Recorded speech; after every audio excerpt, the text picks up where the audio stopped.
예, 반갑습니다. 사실 저희 학원 아직 오픈 전입니다.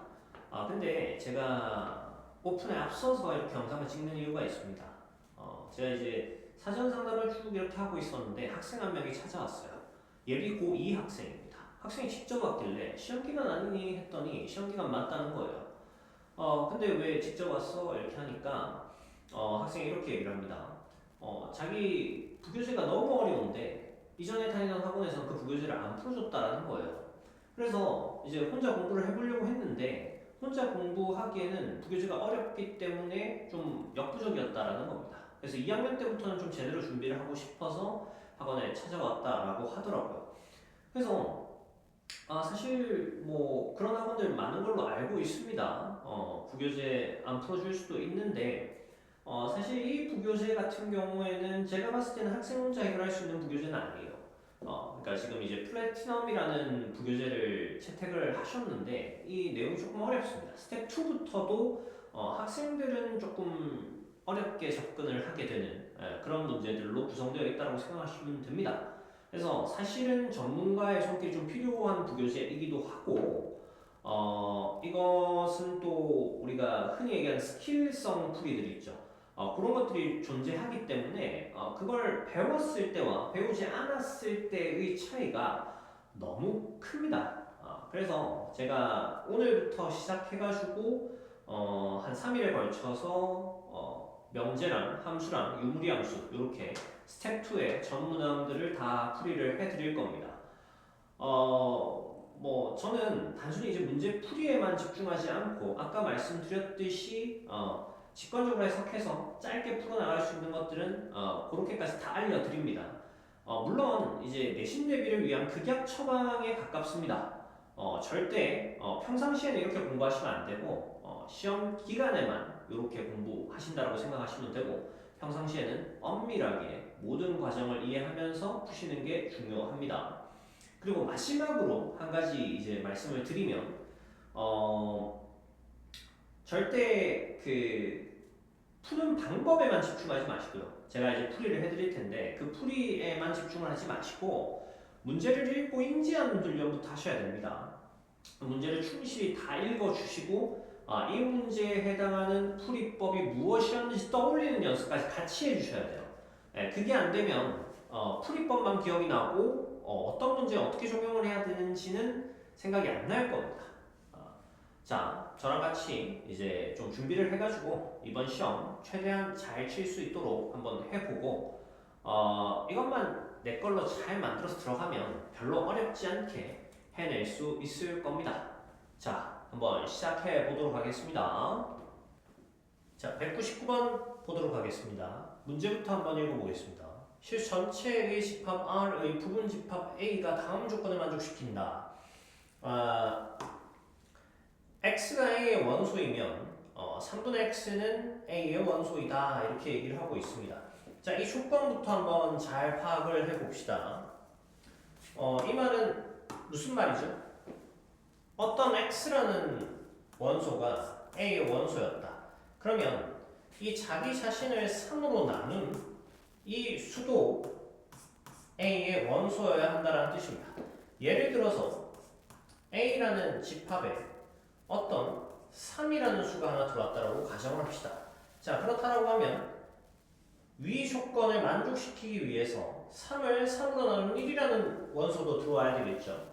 그러면 이 1이라는 원소가 들어왔기 때문에 다시 또 뭐가 필요합니까? 3분의 1이라는 원소도 필요하고 다시 3분의 1이 들어왔기 때문에 9분의 1이라는 원소도 필요하겠죠. 그래서 계속 이제 3씩 나눠서 나오는 모든 수들을 원소로 가지면 됩니다. 되겠습니까? 그러면 이 조건을 만족시키는 집합이라는 것은 이런 논리로 구성이 된다라는 사실을 알 수 있습니다. 자, 문제를 풀어봅시다. 보기 중 항상 옳은 것만을 있는 대로 고른 것은 이라고 했습니다. 자, 기억 선지부터 한번 볼까? 기억, A는 무한집합이다 이렇게 하죠. A는 무한집합인가? 이렇게 물어봅니다. 자, 언뜻 생각하기에는 참인 조건 같죠? 자, 그럼 보시면 지금 3 하나 딱 들어왔는데 그 밑으로 쭉 다 들어오니까 무한이 계속 나오는 거 아니냐 이렇게 생각할 수 있습니다. 하지만 요 집합 하나 있죠. 0이라는 원소만 딱 혼자 가지고 있는 집합이라고 생각을 해보십시오. 자, 그러면 0을 3으로 나눴을 때 여전히 0이기 때문에 새로운 원소가 들어올 수 없습니다. 따라서 이 A라는 집합이 원소를 0 하나만 딱 가지고 있다라고 하면 위 조건을 만족시키지만 무한집합이 아닌 경우가 되겠죠. 이 녀석이 이제 반례가 되면서 이 기억 명제는 거짓이 됩니다. 되겠습니까? 자, 다음 두 번째 니은 한번 보도록 하겠습니다. 니은은 쉽죠. 9가 A의 원소이면 9분의 1이 A의 원소인가 이렇게 물어보고 있습니다. 그러면 집합 A에 9가 이제 들어왔을 경우에 3도 원소가 돼야 되고 1도 원소가 돼야 되고 3분의 1도 원소가 돼야 되고 9분의 1도 원소가 되어야 되기 때문에 본 명제는 참이 되겠죠. 좋습니다. 디귿 보겠습니다. 디귿 어떻습니까? 1이 A의 원소이면 3도 A의 원소인가? 라고 물어보고 있죠. 자, 이건 어떻습니까? 여기죠요. 3이 A의 원소이면 1이 A의 원소이다는 당연히 참이 됩니다. 그럼 이 역도 참이 될 수 있는가? 라고 물어봤는데 지금 상황에선 거짓이겠네요. 자, A라는 집합에 1이 들어왔다. 3분의 1이 들어와야 되고 9분의 1이 들어와야 되고 쭉 다 들어와야 됩니다. 자, 그러면 이런 집합의 경우에는 1을 원소로 가지고 있지만 3은 원소로 가지고 있지 않은 A 집합 중 하나가 되겠죠. 따라서 얘가 반례가 되면서 거짓이 되겠습니다. 되죠? 네, 답은 니은이 되겠네. 특히 이제 이런 진위판별 문제에서 답으로 채택되는 게 니은이나 이런 게 되면 굉장히 이제 심리적인 압박을 받습니다. 혹시 기억 맞는 거 아니야? 이렇게 생각할 수 있거든. 근데 이런 것들은 잘 기억해 뒀다가 이런 반례가 있었다라는 사실, 그다음에 얘도 마찬가지로 반례가 있었다라는 사실, 이걸 기억해서 흔들림 없이 니은을 답으로 찍을 수 있도록 이렇게 연습하셔야 됩니다. 자, 다음으로 가보도록 하겠습니다. 자, 200번 보도록 하겠습니다. 실 전체의 집합의 두 부분 집합 A, B가 있다. 자, 명제 어떤 실수 x에 대하여 fx 곱하기 gx가 0이 아니다가 거짓이다 할 때 다음 중 항상 옳은 것은 이라고 했습니다. 자, 어디가 중요하겠습니까? 당연히 있다 뒤에 이 부분, 요거 해석이 좀 어렵죠. 자, 여기를 같이 한번 보시면 어떤 실수 x에 대하여 fx 곱하기 gx가 0이 아니다가 거짓이라고 했습니다. 자, 이게 이중부정의 형태이기 때문에 굉장히 헷갈린단 말이죠. 아닌 게 아니다 이런 느낌이기 때문에. 자, 그럼 이런 것들은 어떻게 처리를 하느냐 잘 보십시오. 자, P가 거짓이면 P가 거짓일 경우 나 P는 반드시 뭐가 되죠? 참이 됩니다. 나 P는 반드시 참이 되겠죠. 따라서 이 명제를 부정했을 때 참이다를 사용해서 이 문제를 풀면 훨씬 더 명쾌해집니다. 어떤 실수 x에 대하여 fx 곱하기 gx가 0이 아니다를 부정하면 어떻게 되죠? 모든 실수죠. 모든 실수 x에 대하여 fx 곱하기 gx는 0이다 이렇게 보시면 되겠죠. 이 명제가 참이 된다라고 생각하시면 되겠습니다. 자, 뒤에 문장을 이렇게 해석하고 나서 A 집합과 B 집합을 관찰해보니 A라는 집합은 x바 fx가 0이다 이렇게 주어져 있고 B라는 집합은 x바 gx가 0이다 라고 합니다. 자, 보십시오. A 집합은 fx를 0으로 만드는 원소들이고 그 다음에 B 집합은 gx를 0으로 만드는 원소들입니다. 자, 그러면 지금 이 명제랑 당연히 관계가 있겠죠. 자, 이 말은 무슨 말입니까? 모든 실수 x에 대하여 fx 곱하기 gx는 0이다가 참이 되려고 하면 fx가 0이거나 gx가 0이어야 한다는 뜻이 되겠죠. 되겠습니까? 자, 그러면 fx가 0이거나 gx가 0인 집합을 A, B를 통해서 표현을 해보면 A 합집합 B가 되겠습니다. 이해하시겠습니까? 자, 근데 이 명제가 참이 되려고 하면 어때야 되는 거죠? 이 A 합집합 B라는 녀석이 모든 실수를 원소로 가져야 한다. 되겠습니까? 즉 얘가 실수 전체의 집합이 되겠다라는 얘기입니다. 되죠? 자, 그러고 나서 이제 문제를 풀러 딱 들어갔을 때 보니까 무한집합이다, 무한집합이다, 유한집합이다, 유한집합이다, 무한집합이다 이런 식으로 나와 있는 상황인 거죠. 자, 그러면 결국에는 A집합과 B집합의 유무한성을 따져보는 것이구나 이렇게 생각을 하셔야 됩니다. 자, 그러면 잘 보십시오. A집합과 B집합을 합집합을 했더니 실수 전체가 됐다. 자, 얘 지금 무한집합이라는 뜻인 거죠. 자, 그럼 A 합집합 B는 무한집합이다 라는 뜻인 겁니다. 자, 그럼 이 조건을 가지고 여기 있는 명제들을 다 판단을 해보셔야 되겠죠. 자, 한번 보겠습니다. 항상 오는 것을 골라라 라고 얘기를 했으니까 1번부터 한번 볼게. A와 B는 모두 무한집합이다 이렇게 얘기를 했습니다. 자, A 합집합 B가 무한집합입니다. 잘 생각해 보십시오. A가 무한집합이면 B가 무한집합이 아니어도 무한집합이 될 수 있죠.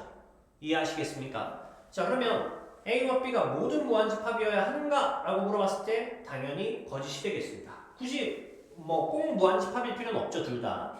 자, 2번 한번 보도록 하겠습니다. A와 B는 모두 유한집합이다 이렇게 얘기를 했죠. 유한집합과 유한집합을 합집합을 했을 경우에 유한집합이 나올 수밖에 없죠. 근데 A 합집합 B는 무한집합이어야 하기 때문에 2번도 틀렸습니다. 자, 3번 보겠습니다. B가 무한집합이면 A는 무한집합이다 이렇게 얘기를 했죠. 자, B가 무한집합일 경우에 A는 무한집합일 필요는 없죠. 네, 이어도 상관없지만 반드시 무한집합일 필요 없습니다. 3번 거짓이 되겠죠. 자, 4번 보도록 하겠습니다. B가 유한집합이면 A는 무한집합이다 라고 했습니다.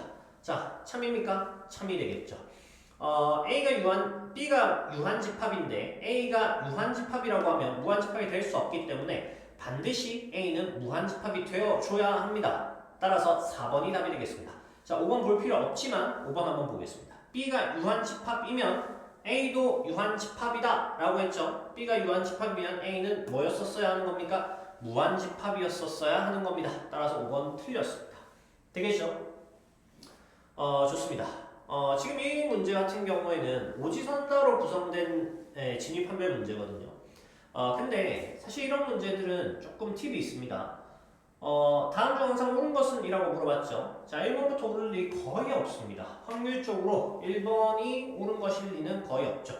그리고 출제자 입장에서 한번 생각해 보십시오. 어떻게 되겠습니까? 뒤로 가면서 좀 최대한 많은 성질들을 학생들이 판단했으면 좋겠다는 생각을 많이 하겠죠. 일반적인 학생이라고 하면 당연히 1번부터 시작할 거니까 정답은 항상 좀 뒤쪽에 있다라고 생각하시면 됩니다. 그래서 이런 문제가 나왔을 경우에는 어떻게 보는 것이 좋습니까? 5번부터 이렇게 거꾸로 오는 것도 좀 유용한 팁이다 라고 생각하시면 됩니다. 좋습니다. 물론 이제 이 대구여고 시험에서 이 부교재 문제를 그대로 내겠다라고 얘기를 했지만 뭐 숫자 정도 바꿀 수 있고 그 다음에 이런 보기 순서 정도 바꿀 수 있으니까 답을 배워가는 형태로는 할 수가 없을 것이고 방금 전에 판단했던 이런 과정들 있죠. 이 과정들 완벽하게 학습하셔가지고 문제없이 답을 찍을 수 있도록 해주시길 바랍니다. 자, 다음으로 가도록 하겠습니다. 자, 201번 보도록 하겠습니다. 실수 x에 대한 두 조건 PQ에 대하여 명제 어떤 실수 x에 대하여 P이고 Q이다가 참이 되도록 하는 모든 정수 K의 절대값의 합을 구하여라 라고 했습니다. 자, 1차적으로 어떤 실수 x에 대하여 P이고 Q이다가 참이 되도록 이라는 조건을 해석을 해야 되겠죠. 어떤 실수 x가 P이고 Q이다. 이 명제가 참이 되려고 하면 뭐가 존재해야 된다는 뜻인 겁니까? P이면서 Q인 X가 존재해야 된다는 뜻인 겁니다. 그럼 P 조건과 Q 조건을 살펴보니까 P 조건은 X가 -2보다는 크거나 같고 3보다는 작다라고 얘기를 했고 Q 조건 살펴보니까 x가 k-1보다는 크고, 예. 그 다음에 k 플러스 2보다는 작다 이렇게 얘기를 하고 있죠. 결국에는 무슨 얘기를 하는 겁니까? 요 두 부등식이 겹치는 부분이 존재해야 된다는 뜻이 되겠죠. 자, 여기서 이제 좀 중요한 거 하나. 보통 이제 이렇게 한쪽은 고정이 되어 있고 한쪽은 움직이고 있는 상황. 이런 상황이 대표 예제격으로 많이 나오는 문제입니다. 틀릴 만한 포인트는 당연히 어디겠습니까? 경계 부분. 이 k-1과 k 플러스 2 부분에서 이 조건을 만족시킬 수 있는 상황이 되느냐 안 되느냐를 따지는 거. 그것이 좀 중요하다라고 보시면 됩니다. 일반적으로 이제 풀이 방법은 어떻게 되는 거냐면은 요 범위들을 좀 시각화를 하죠. 시각화한 상태에서 다시 뭐를 표현을 해서 부등식을 표현을 해가지고 요 k의 값의 범위를 구해내는 방향으로 문제를 푼다라고 생각하시면 됩니다. 자, 수익선을 먼저 하나 그려놓고 요 범위들을 한번 표현을 해보도록 하겠습니다. 자, P 먼저 한번 표현을 해볼까? P는 마이너스 2보다는 크거나 같고죠. 예, 그러니까 여기는 이제 색칠이 돼야 되겠지. 자, 그 다음에 3보다는 작다. 이렇게 구멍이 뚫려야 합니다. 자, 그래서 이렇게 이제 범위가 표현이 될 것이고, 요게 P 조건을 만족시키는 X의 범위가 될 겁니다.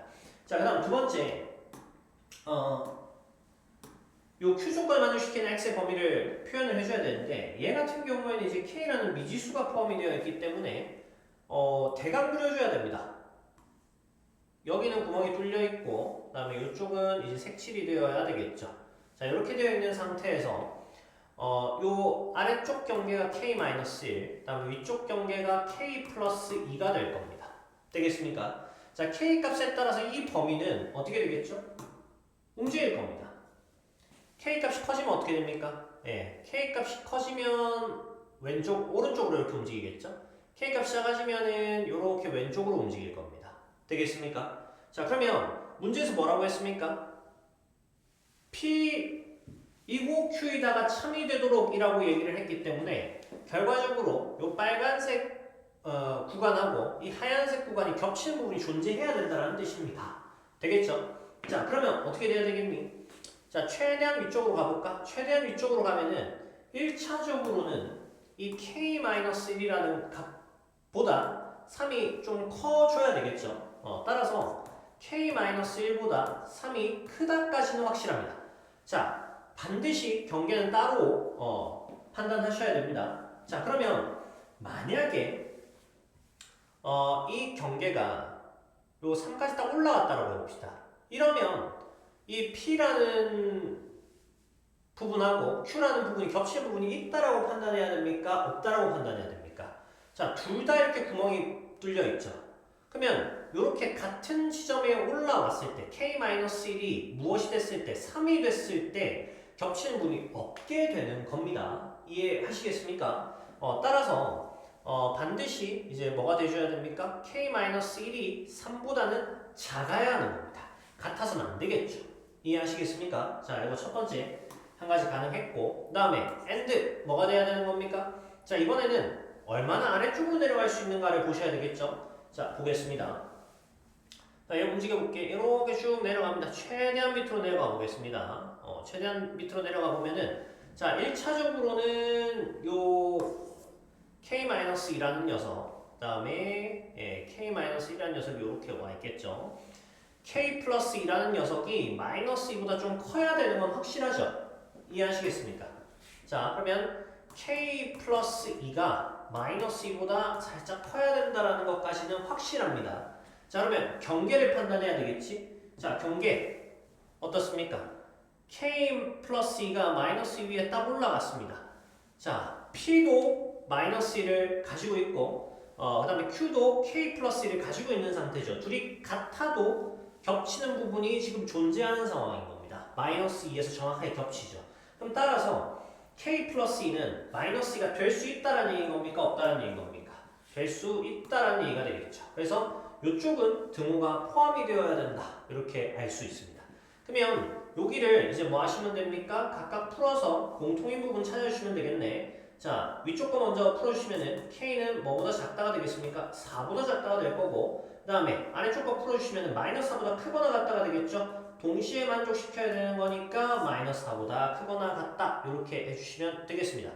자, 그러면 모든 정수 K의 이게 참이되도록 하는 모든 정수 K의 절대값의 합을 구하라고 얘기를 했으니까 이 범위 내에 있는 정수들을 다 구한 다음에 그 정수들의 절대값의 합을 구하셔야 되는 겁니다. 자, 정수들 어떻게 되죠? 마이너스 4, 마이너스 3, 마이너스 2, 마이너스 1, 0, 1, 2, 3 이렇게 되겠네. 되겠죠? 절대값의 합을 물어봤으니까 자, 절대 착각하시면 안 되는 거 한 가지. 모든 정수 K의 값의 절대값의 합을 구하라고 얘기를 했어. 합의 절대값을 구하라는 게 아닙니다. 그래서 요거 싹 더한 다음에 절대값 취하면 뭐가 되는 거야? 4가 돼버리니까 그거 오답 될 수 있다. 그래서 뭐 하라는 얘기인 겁니까? 각각을 다 절대값 취한 다음에 다시 더하라는 얘기인 거죠. 어떻게 돼야 됩니까? 얘는 4, 얘는 3, 얘는 2, 얘는 1, 0, 1, 2, 3 이렇게 뭐 더해달라는 거야? 8개 다 더해달라는 얘기가 되겠죠? 자, 다 더하시면 어떻게 됩니까? 요거 1, 2, 3 다음 6이죠? 여기 1, 2, 3 다음 6이죠? 4 다음에는 10이고 16이다 이랬습니다. 답은 16이 되겠죠. 할 수 있겠습니까? 이 문제 같은 경우에는 경계 판단하는 거 조심하셔야 되고, 자, 성급해가지고 모든 정수 K의 절대값의 합을 구하라고 했는데 합의 절대값 구해가지고 틀리는 일 없도록 주의하셔야 됩니다. 되죠? 자, 다음으로 가도록 하겠습니다. 202번 보도록 하겠습니다. 수익선 위의 세점 OAB에 대하여 두 조건 PQ가 이럴 때 명제 P면 Q이다가 참이 되도록 하는 자연수 K의 최소값을 구하여라 했습니다. 단 X는 0보다 크다라고 했죠. 자, P면 Q이다가 참이려면 어때야 합니까? P의 진리집합 P, Q의 진리집합 Q라고 했을 때 이 조건의 진리집합이 결론의 진리집합의 부분집합이어야 한다라는 조건을 하나 찾아낼 수 있겠죠. 그러면 이 조건 P의 진리집합부터 찾아보시면 조건 P는 OA 곱하기 OB죠. OA 곱하기 AB가 4가 되도록 하는 X값들 이렇게 찾으시면 되겠습니다. 자, 먼저 수익선 하나 그려가지고 다시 이렇게 수익선 하나 놔두시고 원점 하나 표시하시고 원점 0 되는 지점이겠죠. 그 다음에 B점 하나 표현하겠습니다. B점은 5가 되는 지점이겠죠. 여기에 이제 A점을 갖다가 얹을 건데 A점은 어디에 있어도 상관이 없겠죠. 근데 뭐를 경계로 달라질 거냐면은 A점이 0보다 크다라고 했으니까 1.5보다 오른쪽에 있는 거는 사실이고 이 B보다 왼쪽에 있느냐 B보다 오른쪽에 있느냐에 따라서 달라지겠죠. 그래서 첫 번째로 B보다 왼쪽에 있을 때, 즉 A가 O와 B 사이에 있을 때 이렇게 한번 볼 필요가 있겠습니다. O와 B 사이에 있다라고 하면은 OA라는 요 길이는 X가 되겠죠. 그 다음에 AB의 길이는 어떻게 되겠습니까? 5에서 X를 뺀 게 되겠죠. 5-X가 될 겁니다. 이렇게 두 개 곱해서 4가 되는 X의 값들을 구하시면 됩니다. 자, X 곱하기 5-X 이꼴 4다 이렇게 주시고 방정식 풀어주시면 되겠죠. 전개를 한번 하시고 마이너스 X제곱 플러스 5X가 되겠네. 이꼴 4다 라고 줬을 때 다 오른쪽 넘겨주시면 X제곱 마이너스 5X 플러스 4 이꼴 제로 이렇게 주실 수 있겠고 X의 값이 1 또는 X가 4이면 되겠죠. 자, X가 O와 B 사이에 있다라는 말은 X는 0보다 크고 5보다 작다라는 얘기인데 구에는 이 두 값이 모두 0과 5 사이이기 때문에 1과 4 다 P를 만족시킬 수 있는 원소라고 생각하시면 되겠습니다. 자, 두 번째 보겠습니다. 두 번째는 이 X가 B보다 오른쪽에 있을 때 이렇게 하나 보셔야 되겠죠. 마찬가지로 수익선 하나 그려주시고 표현 한번 해봐 주시면 원점 그다음에 원점 그다음 B점 이렇게 주시면 되겠죠. 여기가 O 그다음에 B점 O 이렇게 주시면 되겠고 A점이 이제 B보다 오른쪽에 이렇게 X로 위치한다 보시면 되겠네. 자, OA 한번 표현해 보겠습니다. OA는 요 길이가 되겠죠. 마찬가지로 X가 될 것이고 AB 요 길이가 되겠죠. 이번에는 얘는 아까 5에서 X를 뺐죠. 양수가 되어야 되니까 이번에는 X에서 5를 빼야 되겠습니다. 이 길이는 X-5가 될 겁니다. 이해하시겠죠? 자, 마찬가지로 두 개 곱해서 뭐가 될 수 있도록 4가 될 수 있도록 주시면 되겠죠. X 곱하기 X-5는 4다 주시면 되겠고 전개 한번 해주시고 X제곱 마이너스 5X 마이너스 4 이꼴 제로입니다. 자, 여기서 이제 만족시키는 X가 중요하니까 지금 인수분해 안 되죠? 근해 공식 쓸 수밖에 없습니다. X는 2A분의 마이너스 B 플러스 마이너스 루트 B제곱 마이너스 4X 25 플러스 16이 되겠죠? 그러면 41 이렇게 됩니까? 되고 이번에는 X가 뭐보다 커야 됩니까? 5보다 커야 되는 상황인 거죠. 5에서 루트 41을 빼게 되면 당연히 X가 지금 5보다 작아지는 상황이 되겠죠. 따라서 플러스가 돼야 됩니다. X는 2분의 5 플러스 루트 41 이렇게까지 남아있겠다. 되죠? 그럼 따라서 조건 P를 만족시키는 진리집합 P라는 것은 원소로 무엇을 가지느냐? 1, 4, 다음 2분의 5 플러스 루트 41을 원소로 가지겠다 라는 사실을 알 수 있습니다. 자, 그러면 조건 P, 명제 P면 Q이다가 참이 되려고 했을 때 진리집합 P를 다 찾아냈고 Q가 이 진리집합 P를 모두 가지고 있을 수 있으면 되는 상황인 거죠. 진리집합 Q를 보니까 진리집합 Q라는 것은 X파 X가 뭐보다 작다. K보다 작다가 되겠죠. 이 X는 지금 OA를 의미하는 겁니다. OA의 길이. 얘를 의미하는 게 되겠죠. 아까 전에 여기서 했던 거 요거 OA였고 요거 OA였다라는 사실과 동일한 거죠. 따라서 X는 K보다 작다가 작다에 해당하는 X가 요 세 개 다 포함해야 됩니다. 자, 그럼 이 K는 뭐보다 커야 되겠습니까? 이 세 원소 중 최대값보다 커야 되는 상황이 되겠죠. 됐니? 세 원소 중 최대값 누굽니까? 얘가 최대값처럼 보이네. 맞습니까? 요게 지금 6점 얼마죠? 루트 41이 77, 49, 66, 36이니까 36과 49 사이에 41이 있죠. 그럼 얘는 6점 얼마입니다. 5랑 더하시면 11점 얼마가 돼서 얘가 5점 얼마 이렇게 된다는 사실을 알 수 있겠네. 자, 그러면 K는 뭐보다 커야 됩니까? 이 값보다 커야 되는 상황인 겁니다. 됐죠? 거기서 자연수 K의 최소값을 구하여라 라고 했기 때문에 5.x보다 큰 자연수 K는 6부터 시작할 수 있고 최소값이기 때문에 정답은 6이 되겠죠. 되겠습니까? 충실히 잘 해석만 해주시면 되는 거고 요건 이제 포인트가 이 P조건 해석을 할 때 X가 5와 0 사이에 있느냐 아니면 5보다 더 큰 쪽에 존재하느냐 요거를 따져주셔야 된다. 요것만 잘 따져서 문제를 푸시면 충분히 잘 풀 수 있다. 이렇게 가시면 되겠습니다. 자, 다음 문제 보도록 하겠습니다. 자, 203번 봅시다. 정수 전체의 집합의 부분 집합 중 원소의 개수가 2인 원소를 2개만 가지고 있어야 된다는 뜻인 겁니다.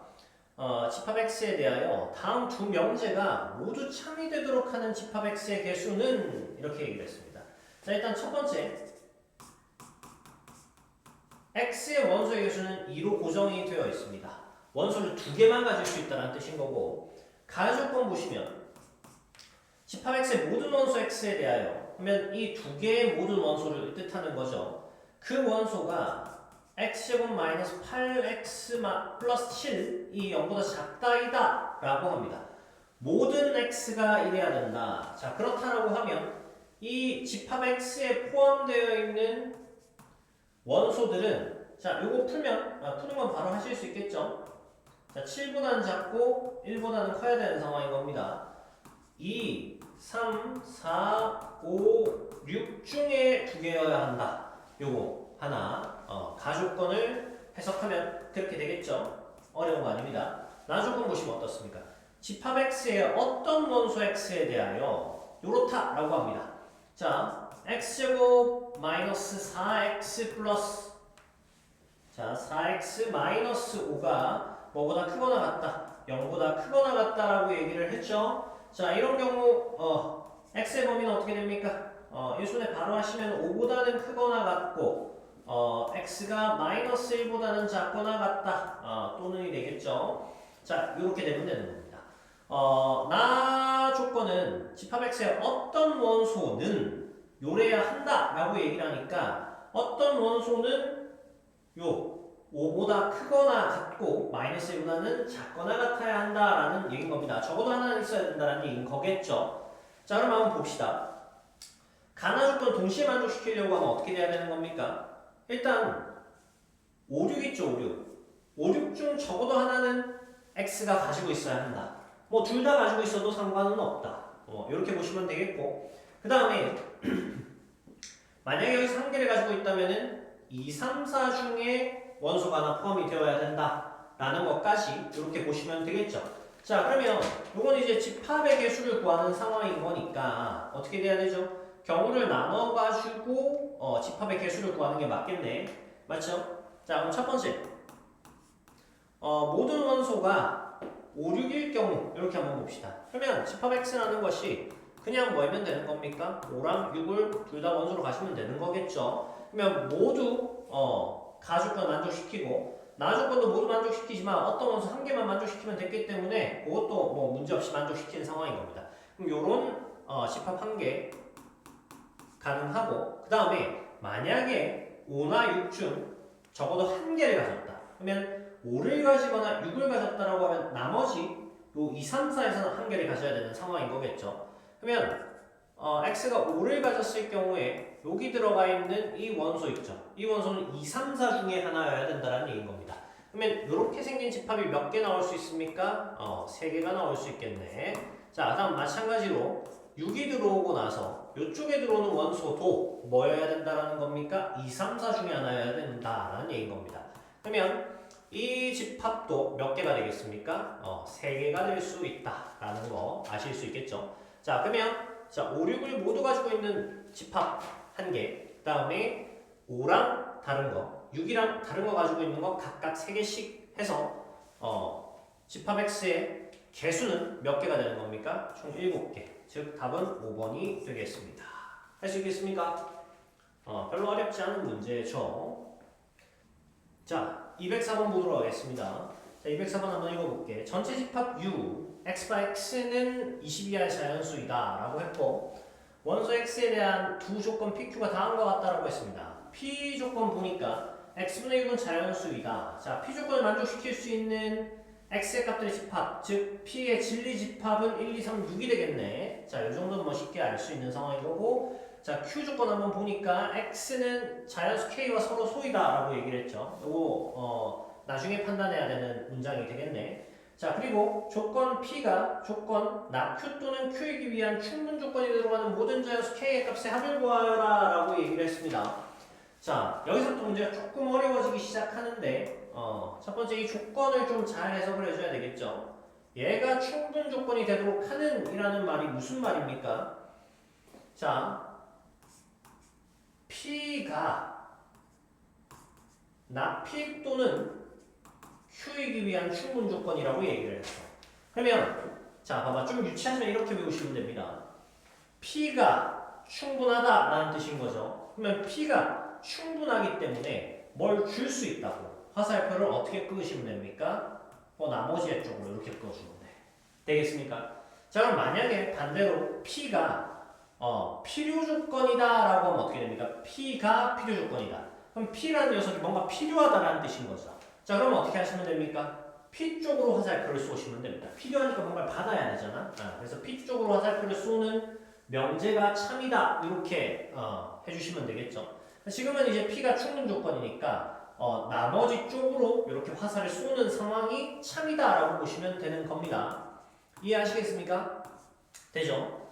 자, 그럼 얘가 참이 되려고 하면 어떻게 돼야 되죠? 우리가 참이면 진리집합의 포함관계로 생각한다. P의 진리집합인 P 그리고 요 나P의 진리집합이 P의 여죠.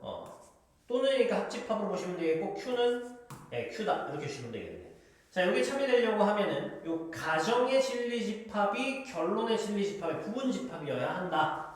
되겠죠? 요까지는 그냥 바로 가시면 됩니다. 자, 여기도 한 번 더 해석을 할 수 있는 포인트가 있는데 잘 보십시오. 자, P랑 P의 여집합의 관계를 한번 따져봅시다. P와 P의 여집합은 어떻습니까? 원소를 공유하고 있지 않습니다. 절대 공유할 수가 없죠. 요것도 그냥 서로 소입니다. 이해하시겠습니까? 따라서 P가 요집합의 부분집합이 되려고 하면 P는 Q의 부분집합일 수밖에 없다는 얘기입니다. 따라서 얘를 한 번 더 해석하게 되면 어떻게 됩니까? P가 Q의 부분집합이다. 이런 식으로 해석을 할 수 있겠네. 되겠습니까? 자, 그럼 이 말은 무슨 얘기입니까? 아까 전에 봤던 이 P집합 있죠? P집합이 뭡니까? X는 여기 자연수가 들어가는 자연수 X가 돼야 되는 거니까 1, 2, 3, 6을 원소로 가지고 있겠죠. 됐나? 자, 그러면 이 Q라는 녀석이 뭐를 다 가지고 있어야 된다? 1, 2, 3, 6을 다 가지고 있어야 된다라는 뜻이 되겠습니다. 자, 그러면 잘 보십시오. X바 X는 K와 서로 소이다 이렇게 얘기했죠. 그러면 Q라는 집합에 들어올 수 있는 I는 K와 서로 소인 애들만 들어올 수 있다는 얘기입니다. 근데 Q집합이라는 I가 1, 2, 3, 6을 모두 들고 와야 되는 상황인 거니까 이걸 만족시킬 수 있는 K라는 것은 1과 2와 3과 6과 모두 서로 소여야 한다는 뜻인 겁니다. 자, 그러면 2도 약수로 가지고 있으면 안 되고 3도 약수로 가지고 있으면 안 되고 6도 약수로 가지고 있으면 안 된다는 뜻인 겁니다. 근데 1은 상관없죠. 1은 공약수로 가지고 있어도 1만 공약수로 가지고 있다면 K와 X는 서로 소일 수 있으니까 이해하시겠습니까? 자, 그럼 한번 봅시다. 대부분의 학생들이 어떻게 갈 것 같냐면은 2랑 서로 소인 거 찾아야지. 짝수 다 안 되네. 3이랑 서로 소인 거 찾아야지. 일단 다 날리자. 그러면은 2와 3과 서로 소면은 6과도 좀 서로 소이지 않을까? 이렇게 하면서 2의 배수도 아니고 3의 배수도 아닌 아이들을 찾으려고 한단 말이죠. 자, 그러면 2의 배수도 아니고 3의 배수도 아닌 아이들 한번 찾아봅시다. 뭐가 있습니까? K를 이제 집합으로 표현해 보시면은 가능한 K를 집합으로 표현해 보시면 자, 일단 5 가능하겠죠. 5는 2의 배수도 아니고 3의 배수도 아닙니다. 자, 7도 가능하겠죠. 요 사이에 있는 것들은 뭐 여러분들 판단해 보시면 되겠죠. 2랑 3이랑 4는 전부 다 얘네들의 배수니까 안 되죠. 네, 그 다음에 6도 6의 배수니까 안 되죠. 7은 얘네들이랑 아무 관계 없습니다. 그 다음 또 뭐가 가능합니까? 11 가능하고 13 가능하고 17, 19 요까지 가능하겠죠. 선생님 더 넘어가는 거 안 되나요? 자, 요거 조심하셔야 되죠. 마지막 밑에 조그맣게 이렇게 조금 달려 있습니다. K 또한 뭐에? 전체 집합의 원소여야 한다. 그러면 K 또한 뭐여야 됩니까? 20 이하의 자연수로만 구성이 되어야 된다는 뜻인 겁니다. 되겠죠? 자, 그러면 K가 이렇게 된다라고 해가지고 요거 싹 더해가지고 72 이렇게 답으로 내면은 틀립니다. 자, 왜 틀렸습니까? 자, 어쨌든 이 K라는 것은 1, 2, 3, 6과 모두 서로 소이기만 하면 되는 거거든. 그럼 K가 뭐여도 가능합니까? 1이어도 가능하다라는 얘기입니다. K가 1이 되지 말라는 얘기가 없었죠. 그러니까 K가 1인 경우 1은 모든 수와 서로 소이기 때문에 K에 1이 들어왔을 때는 X가 20 이하의 모든 자연수 다 될 수 있다는 얘기인 겁니다. 이해하시겠습니까? 따라서 여기 집합에 1도 포함이 됐었어야 된다. 답은 72 더하기 1 해서 73이 답이 되겠습니다. 자, 1 놓치지 않는 포인트 이거 좀 중요하고 이런 거 놓치면은 바로 틀립니다. 그래서 문제를 사실 이게 시험장에 들어가서 처음 푼다라고 보면 이런 거 당연히 놓치기 쉽습니다. 그런 상황이 연출되면 안 되겠죠. 내신 시험이라는 건 사실 거의 풀어본 문제를 다시 시험장에서 푼다라고 생각을 해야 되는 거기 때문에 이런 문제들은 나온다라고 하면 100% 맞춰야 되는 문제입니다. 워낙에 특징적인 요 1이라는 이 함정도 들어있는 상태였고 뭐 대단히 어려운 문제도 아니고 학생들은 이제 여기 Q 집합을 해석하는 걸 좀 어려워할 텐데 뭐 그것 또한 같이 한번 해석을 해봤으니까 시험장에서 충분히 해낼 수 있습니다. 아시겠죠? 자, 다음 문제 보도록 합시다. 205번 문제 보도록 하겠습니다. 세양수 ABC에 대하여 이 식의 최소값은 이라고 물어봤습니다. 사실 이제 명제 파트지 않습니까? 여기서 이제 최소값이나 최대값을 물어본다라고 하면 절대 부등식일 가능성이 높습니다. 사실은 이 절대 부등식이란 말 굉장히 익숙하셔야 되는 말인데 학생들이 이거를 조금 거부감을 가지고 있는 경우가 많아. 그래서 요거는 대표적으로 이제 뭐가 있다고 생각하시면 되냐면 산술 평균과 기하 평균의 관계. 우리가 줄여서 산술 기하라고 부릅니다. 그 다음에 코시 슈바르츠, 코시 슈바르츠 부등식 이렇게 두 개가 있습니다. 요거를 이제 제일 많이 문제화 시킨다라고 생각하시면 됩니다. 산술기하 간단하게 한번 볼까? 산술기하는 두 양수에 대하여 a 플러스 b가 뭐보다 항상 크거나 같다? 2배의 루트 ab보다 항상 크거나 같다 라는 부등식이 항상 성립한다는 뜻인 겁니다. 자, 그래서 얘 같은 경우에는 어떤 식의 접근이 가능하냐면 합의 최소를 구하라고 한다. 자, 그러면 뭡니까? 산술기하의 가능성이 높은데, 자, 곱의 최대를 구하라고 한다. 산술기하의 가능성이 높은데, 근데 또 뭐도 있다? 양수 조건도 있다. 두 개가 모두 양수이다라는 조건까지 있다라고 하면은 거의 90% 이상 산술기하 문제다라고 판단하시면 되는 겁니다. 자, 이런 이제 최대 최소 문제들은 인지가 가장 중요한 거야. 자, 그래서 항상 이렇게 생각하시면 됩니다. 이 파트에서 내신 시험이 이루어졌다, 최대 최소를 물어본다라고 하면 굉장히 높은 확률로 산술기 아니면 코시 슈바르츠입니다. 그거 구분하는 정도만 생각하시면 된다. 자, 좋습니다. 그리고 코시 같은 경우에는 어떻습니까? 코시 같은 경우에는 실수 조건이 있습니다. A와 B가 모두 실수이다 이런 조건이 나와 있는 상태고, 여기서 이제 이런 구조를 사용할 수 있어. A제곱 더하기 B제곱 곱하기 X제곱 더하기 Y의 제곱이 뭐보다 크거나 같습니까? AX 플러스 BY의 제곱보다는 크거나 같다. 이렇게 보시면 됩니다.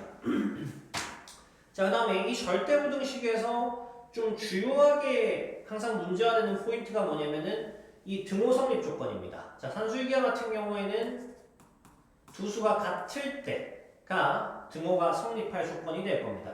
즉, 자, 최소가 되도록 하는 A, B는 어떤 관계에 있을 때 최소가 될 수 있느냐? A 플러스 B가 최소가 되도록 하는 A, B는 어떤 관계에 있을 때 최소가 될 수 있느냐? A와 B가 같을 때 최소가 될 수 있다. 이렇게 보시면 되겠다. 자, 그 다음에 코시 보겠습니다. 코시 같은 경우에는 어떻습니까? 요거 등호가 성립하려고 하면 어떻게 돼야 되니? 얘는 A분의 X equal B분의 Y 요렇게 되면은 요 등호가 성립할 수 있다라고 보시면 됩니다. 자, 일단은 시험이 얼마 남지 않은 상태에서 개념을 좀 모를 수도 있기 때문에 이렇게 정리를 하긴 했는데, 요거는 사실 시험 대비 오기 전에 이미 정리가 되어 있었어야 되는 겁니다. 유형을 인지하는데 문제가 생기지 않도록 요거를 학습을 잘 해놓는 게 중요하다. 근데 많은 학생들이 여기 학습이 안 되어 있는 경우가 많죠. 학습을 좀 잘 해놓고 시험 대비를 하셔야 되고, 자, 이 문제 한번 보도록 하겠습니다. 새 양수라는 말이 나왔죠. 양수야, 전부 일단. 산술기하로 넘어갔을 가능성이 좀 높습니다. 자, 그리고 이렇게 두 개 곱해서 최소값을 물어봤습니다. 선생님 아까 곱의 최대를 물어볼 때 산술기하라고 하지 않았나요? 라고 했는데 궁극적으로 물어보는 것이 무엇인지를 봐야 돼. 그러니까 이 식을 적당히 정리를 해가지고 이 식의 최소값을 구하기 위해서 마지막으로 관찰해야 되는 식이 합인가 곱인가 이걸 따져줘야 되는 겁니다. 자, 이 식을 봤을 때 굉장히 특징적인 게 하나 있습니다. 요거는 감각이라기보다는 경험에 가깝죠. 잘 보시면은 어떠니? 7A 플러스 8B가 반복되고 있다는 거 보이십니까? 자, 우리 수학에서 이렇게 반복되고 있죠. 반복되고 있으면 그냥 한 덩어리 취급하시는 게 편합니다. 자, 그래서 우리는 7A 플러스 8B라는 거 있죠. 쟤를 하나의 덩어리로 보겠습니다. 7A 플러스 8B가 A다 이렇게 한번 줘볼까? 대문자 A다 이렇게 하나 주시면 되겠고, C는 그대로 C라고 한번 써볼게. 그래서 저 식을 다시 한 번 더 좀 관찰해보면 A 플러스 9C죠. 곱하기 A분의 1 플러스 C분의 1 이렇게 이제 바뀔 수 있다라고 보시면 되겠고, 자, 이 식의 최대를 구하기 위해서 얘를 딱 봤는데 지금 뭐 하고 싶은 욕구가 막 샘솟냐면은 여기 전개하고 싶은 욕구가 참 좋습니다. 왜 전개하고 싶습니까? A랑 A가 사라질 것 같잖아. 한번 전개할 때. 자, 그럼 일단 전개를 한번 해볼게. 자, 곱하시면 1이 될 거고, 이렇게 곱하시면 더하기 C분의 A가 되겠죠? 자, 이렇게 곱하시면 뭐가 됩니까? 더하기 A분의 9C가 될 거고, 자, 이렇게 곱하시면은 더하기 9가 될 겁니다. 자, 식을 한번 정리하시면 10 더하기 C분의 A, 다음 더하기 A분의 9C가 될 겁니다. 되겠죠? 자, 이 식의 최소를 구하라 라고 얘기를 했다. 보니까 뭡니까? 요 합의 최소를 구하라 라는 형태가 되었죠. 자, 그리고 이 합이 지금 어떤 형태냐면은 역수의 합입니다. 역수의 합. 정확한 역수는 아니지만 이런 문자들이 역수의 구조를 이루고 있다라는 거 보이시죠? 그러면 이런 역수의 합의 경우에는 그냥 100% 산수유기하라고 생각하셔도 무방하다. 되겠죠? 자, 10이라는 것은 고정되어 있는 값이니까 고민할 필요 없고 C분의 A 더하기 A분의 9C라는 것이 이제 최소가 되면은 이 식 전체가 최소가 될 거기 때문에 요게 이제 최소값이 얼마인가? 요거만 고민하시면 되겠죠? C분의 A가 양수고 A분의 9C도 양수이기 때문에 요거 산술기하 평균 사용할 수 있습니다. 자, C분의 A 더하기 A분의 9C라는 것이 뭐보다 크거나 같겠습니까? 2배의 루트. 자, 요거 두 개 곱한 거죠. C분의 A 곱하기 A분의 9C가 될 겁니다. 자, 이렇게 두 개 곱한 것이 될 겁니다. 약분 다 시키고 나면 안에 9만 남아있겠네. 그럼 루트 씌웠을 때 3이 될 거니까 얘는 뭐가 됩니까? 6이 되겠죠. 자, 그러면 요 덩어리가 6보다 크거나 같다라고 했으니까 결국에는 이 덩어리의 최소값은 얼마가 된다? 6이 된다라는 사실을 알 수 있을 거고, 자, 10에다가 6을 더해서 이 식 전체 최소값은 16이 된다. 이렇게 답을 내시면 되겠다. 할 수 있겠죠? 별로 어렵지 않습니다. 자, 넘어가도록 하겠습니다. 자, 206번 보도록 하겠습니다. 지금 이 문제가 학생들이 접근했을 때 혹은 뭐 잘못 배웠을 때 굉장히 좀 복잡해질 수 있는 문제라고 보시면 됩니다. 두 양수 x, y가 있다. 2x 플러스 y는 7을 만족시킬 때 루트의 13 마이너스 4x 플러스 루트의 9 마이너스 2y의 최대값을 구하여라 라고 했습니다. 자, 이 문제를 풀 때 잘못 접근되는 방향이 뭐냐면 얘를 제곱을 해서 이 친구를 제곱한 후 산술기하로 접근하겠다. 가능합니다. 불가능한 게 아닙니다. 가능은 한데 일단 조금 복잡해집니다. 제곱하는 것도 좀 만만치 않고 귀찮아지는 경향이 있죠. 사실 그렇게까지 복잡한 건 아닌데 단계가 좀 많아집니다. 사실 이제 이 문제 같은 경우에는 코시-슈바르츠를 사용하는 문제입니다. 요 방향이 아니고 코시-슈바르츠입니다. 자, 요거에 요 코시-슈바르츠에 대해서 잠깐 얘기를 할 건데, 선생님 어떻게 이게 코시-슈바르츠라는 걸 알 수 있나요? 이렇게 물어볼 수 있거든요. 근데 잘 보십시오. 우리 코시-슈바르츠 부등식을 한번 살펴봅시다. a제곱 더하기 b제곱 x제곱 더하기 y의 제곱은 ax 플러스 by 의 전체의 제곱보다 크거나 같다. 요게 이제 코시-슈바르츠입니다. 실수 조건이 있어야 되고 a, b, x, y 실수다. 자, 근데 요거를 떠나서 우리가 문제를 보고 인지를 해서 요 코시-슈바르츠인가를 생각을 해내야 된다라는 거죠. 조건을 바라봤을 때 어떤 조건이 있으면, 자, x제곱 더하기 y제곱의 뭔가 구조, 그러니까 정확하게 얘기하자면은 뭐의 제곱 더하기 뭐의 제곱의 구조가 나왔다라고 하면 요거는 코시-슈바르츠를 사용할 가능성이 높다라는 겁니다. 이해하시겠습니까? 그냥 요거만 나오면 일단 코시를 사용해야 되나 이렇게 생각을 해볼 필요가 있다라는 거죠. 근데 선생님 얘를 봤을 때 제곱 더하기 제곱이 없는데요 이렇게 얘기를 할 수 있지 않습니까? 근데 진짜 없는 게 맞니? 얘는 있습니다. 잘 보십시오. 요거 있죠, 요거. 한 덩어리라고 보겠습니다. 요거를 뭐 x는 있으니까 a 정도라고 볼까? 자, 그다음에 여기를 b라고 한번 보겠습니다. 지금 결과적으로 이제 물으면 뭐가 되는 거냐면은 a 더하기 b의 최대값을 구하여라 라는 얘기가 되겠죠. 맞니? 자, 근데 주어진 조건을 살펴볼게. 2x 플러스 y가 7이다 라고 되어 있는 상태죠.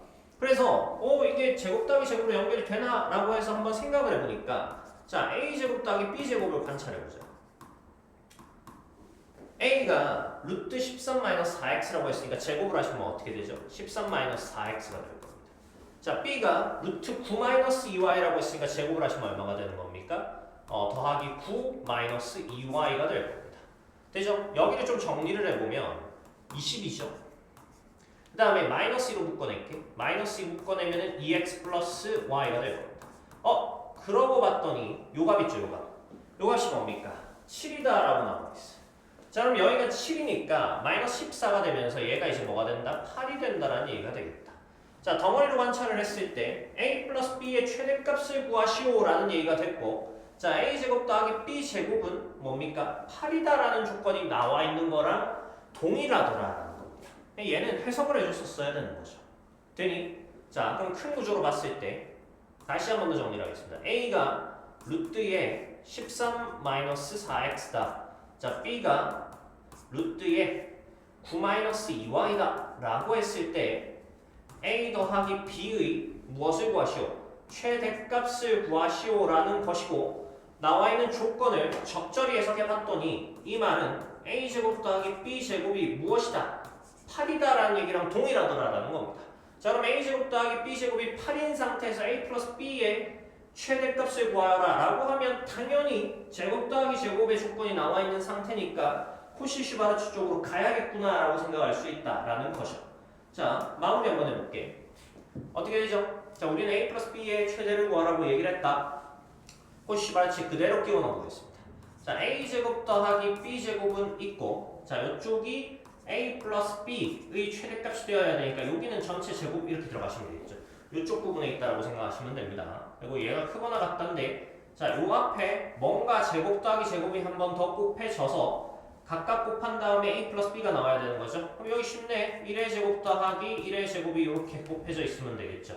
그러면 1 곱하기 a, 1 곱하기 b 해서 여기 a 플러스 b가 나오고 전체 제곱 주시기만 하면 되는 거니까. 이해하시겠습니까? 자, 그러면 1의 제곱 더하기 1의 제곱은 2가 될 거고, a 제곱 더하기 b 제곱은 8이었죠. 그럼 2 곱하기 8입니다. 자, 그리고 이쪽이 이제 뭐가 되는 겁니까? a 플러스 b의 전체 제곱이 되겠죠. 자, 그럼 여기가 얼마가 되는 거죠? 16이 되겠네. 다시. 16이 되겠고, a 플러스 b의 전체 제곱은 16보다 작거나 같다가 되겠습니다. 자, 그러면 a 플러스 b는 뭐와 뭐 사이가 되겠죠? 16보다는 작거나 같고, 아니죠. 4보다는 작거나 같고 마이너스 4보다는 크거나 같다. 이런 관계를 만족시킬 수 있는 상황인 겁니다. 자, 여기서 좀 궁금한 거, 선생님 이거 마이너스 4 될 수 있나요? 이런 거 이제 궁금할 수 있는데, 얘는 이제 최대값을 물어봤기 때문에 이쪽 하반 경계는 생각할 필요가 없습니다. 뭐 적절한 조건에 의해서 이런 데가 다 이제 부정이 되긴 할 텐데, 우리는 요 상반 경계만 생각하시면 되겠죠. 그럼 a 플러스 b의 최대값은 뭐가 되는 거죠? 4가 된다라는 사실을 알 수 있습니다. 하실 수 있겠습니까? 되죠? 자, 다음 문제 가도록 하겠습니다. 네, 207번 보도록 하겠습니다. 이 문제 206번에 이어서 코시-슈바르츠 부등식을 이해할 수 있는 좋은 예제격의 문제라고 생각하시면 됩니다. 대표적으로 자주 나오는 유형의 문제라고 생각하시면 되고, 풀이 방법도 어렵지 않게 우리가 해소할 수 있는 것들이니까 잘 기억하셔서 본인 걸로 만드는 게 중요합니다. 양의 실수 xy가 이것을 만족시킬 때 요것의 최대값을 구하라 했습니다. 자, 조건으로 주어진 걸 보니까 9분의 x제곱 더하기 4분의 y제곱이 1이다 라고 얘기를 했고, 자, 2x 플러스 3y의 전체의 제곱의 최대값을 구해달라 이렇게 얘기를 했습니다. 자, 여기 보니까 제곱 더하기 제곱의 형태의 조건이 나와 있는 상태죠.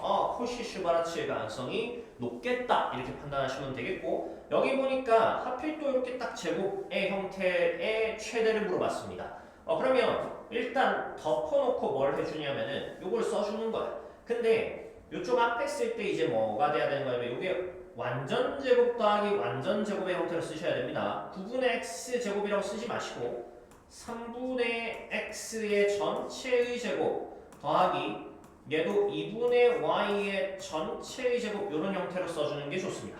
자 그리고 이쪽 우측에는 2x 플러스 3y의 전체의 제곱 이렇게 하나 써주시면 됩니다. 자 그리고 여기 앞에 들어갈 제곱 더하기 제곱이 중요해지는데 요건 이제 어떻게 하시면 되냐면은 개수 맞추기로 들어가시면 됩니다.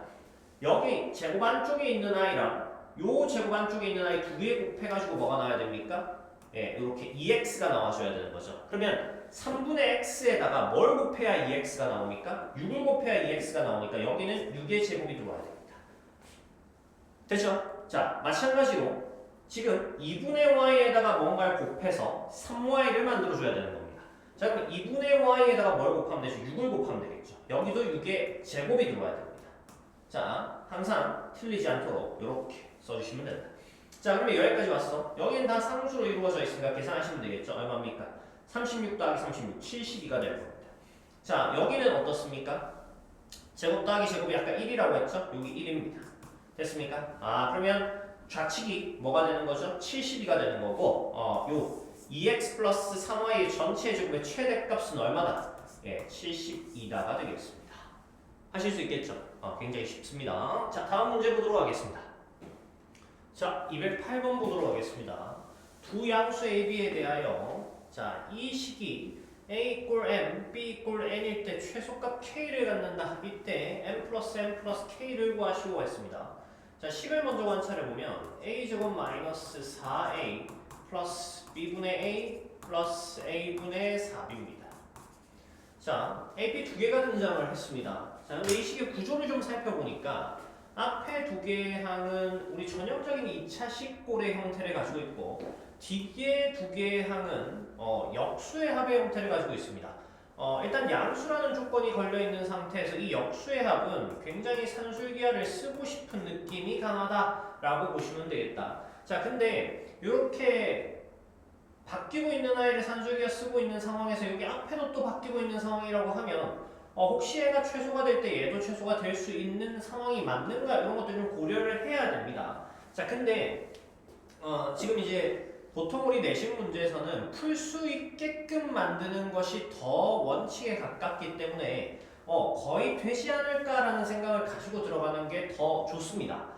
그게 만약에 안 되면 훨씬 더 어려운 문제가 되는데 그런 경우에는 내신 시험에서 좀 안 푸는 게 더 낫죠. 자, 일단 이거 한번 보겠습니다. 만약에 여기를 산술기하 평균으로 최소값을 구했다라고 했을 때 우리가 한번 따져줘야 되는 것은 뭐냐면 얘가 최소값이 될 수 있게 하는 등호 성립 조건이 무엇인가 이걸 한번 따져주셔야 되는 겁니다. 일단 먼저 산술기하 평균 한번 써보시면은 b분의 a 더하기 a분의 4b라는 것은 두 배의 루트 두 개 곱한 거죠. b분의 a랑 a분의 4b 곱하시면 뭐가 되죠? 4가 될 겁니다. 그럼 여기 계산하시면은 얘가 4가 되는 상황인 거죠. 그러면 이 값이 4보다 크거나 같다가 되는 거고 최소값은 일단 4가 되긴 합니다. 자, 그리고 언제 이 최소값이 될 수 있느냐 하면 이렇게 두 개 더해지는 항 있죠? 혹은 곱해지는 항 있죠? 자, 요거 두 개가 같을 때 이 등호가 성립한다라고 생각하시면 되겠고 따라서 b분의 a equal a분의 4b가 될 때 뭐가 될 수 있다? 요 등호를 성립시킬 수 있다. 계산해보시면 a제곱 더하기 4b의 제곱이 되겠죠? 맞니? 자, 이렇게 됐을 경우 아니지 a제곱 equal 4b의 제곱이 되겠죠? equal 4b의 제곱이 될 거고 이렇게 됐을 경우 a가 뭐가 될 수 있죠? 둘 다 양수니까 2b가 될 수 있다.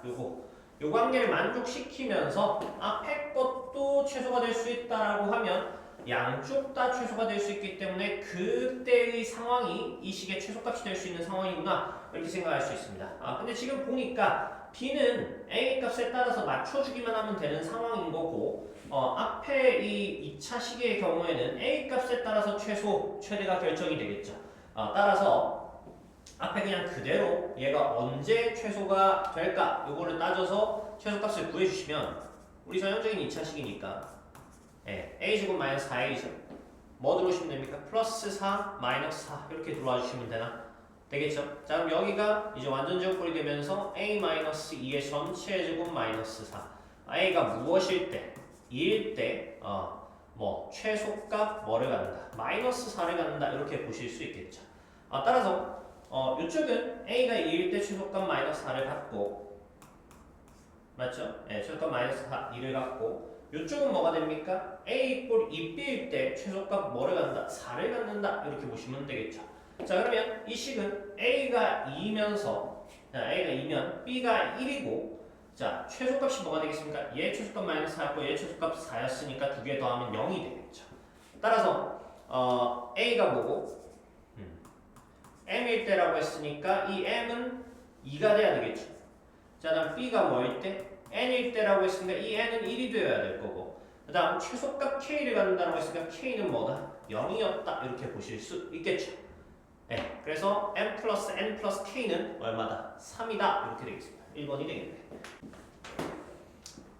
네, 여기서부터는 좀 재밌어집니다. 209번부터 시작해서 나머지 것들은 좀 해석의 여지가 있고 배운 사람과 배우지 않은 사람의 차이가 굉장히 커지는 문제라고 생각하시면 됩니다. 배우지 않았을 경우에는 아예 못 풀 수도 있고 배웠을 경우에는 진짜 몇 초 만에 답을 낼 수도 있는 문제들이 많습니다. 이것들을 보시고 몇 초 안에 답을 내는 걸 너무 좋아하면 안 됩니다. 대신에 시험장에 가서 안 쓸 이유는 없죠. 잘 익히셨다가 시험장에 가서 인지되면 바로 써서 답을 낼 수 있도록 연습을 하는 것도 굉장히 중요한 내용입니다. 되겠죠? 자, 한번 같이 가보도록 하겠습니다. 오른쪽 그림과 같이 반지름의 길이가 1인 원O의 내부에 있는 점 A를 지나는 현 PQ가 있다. 세점 A, PQ가 움직일 때 PA분의 1 더하기 AQ분의 1의 최소값을 구하라 이렇게 얘기를 했습니다.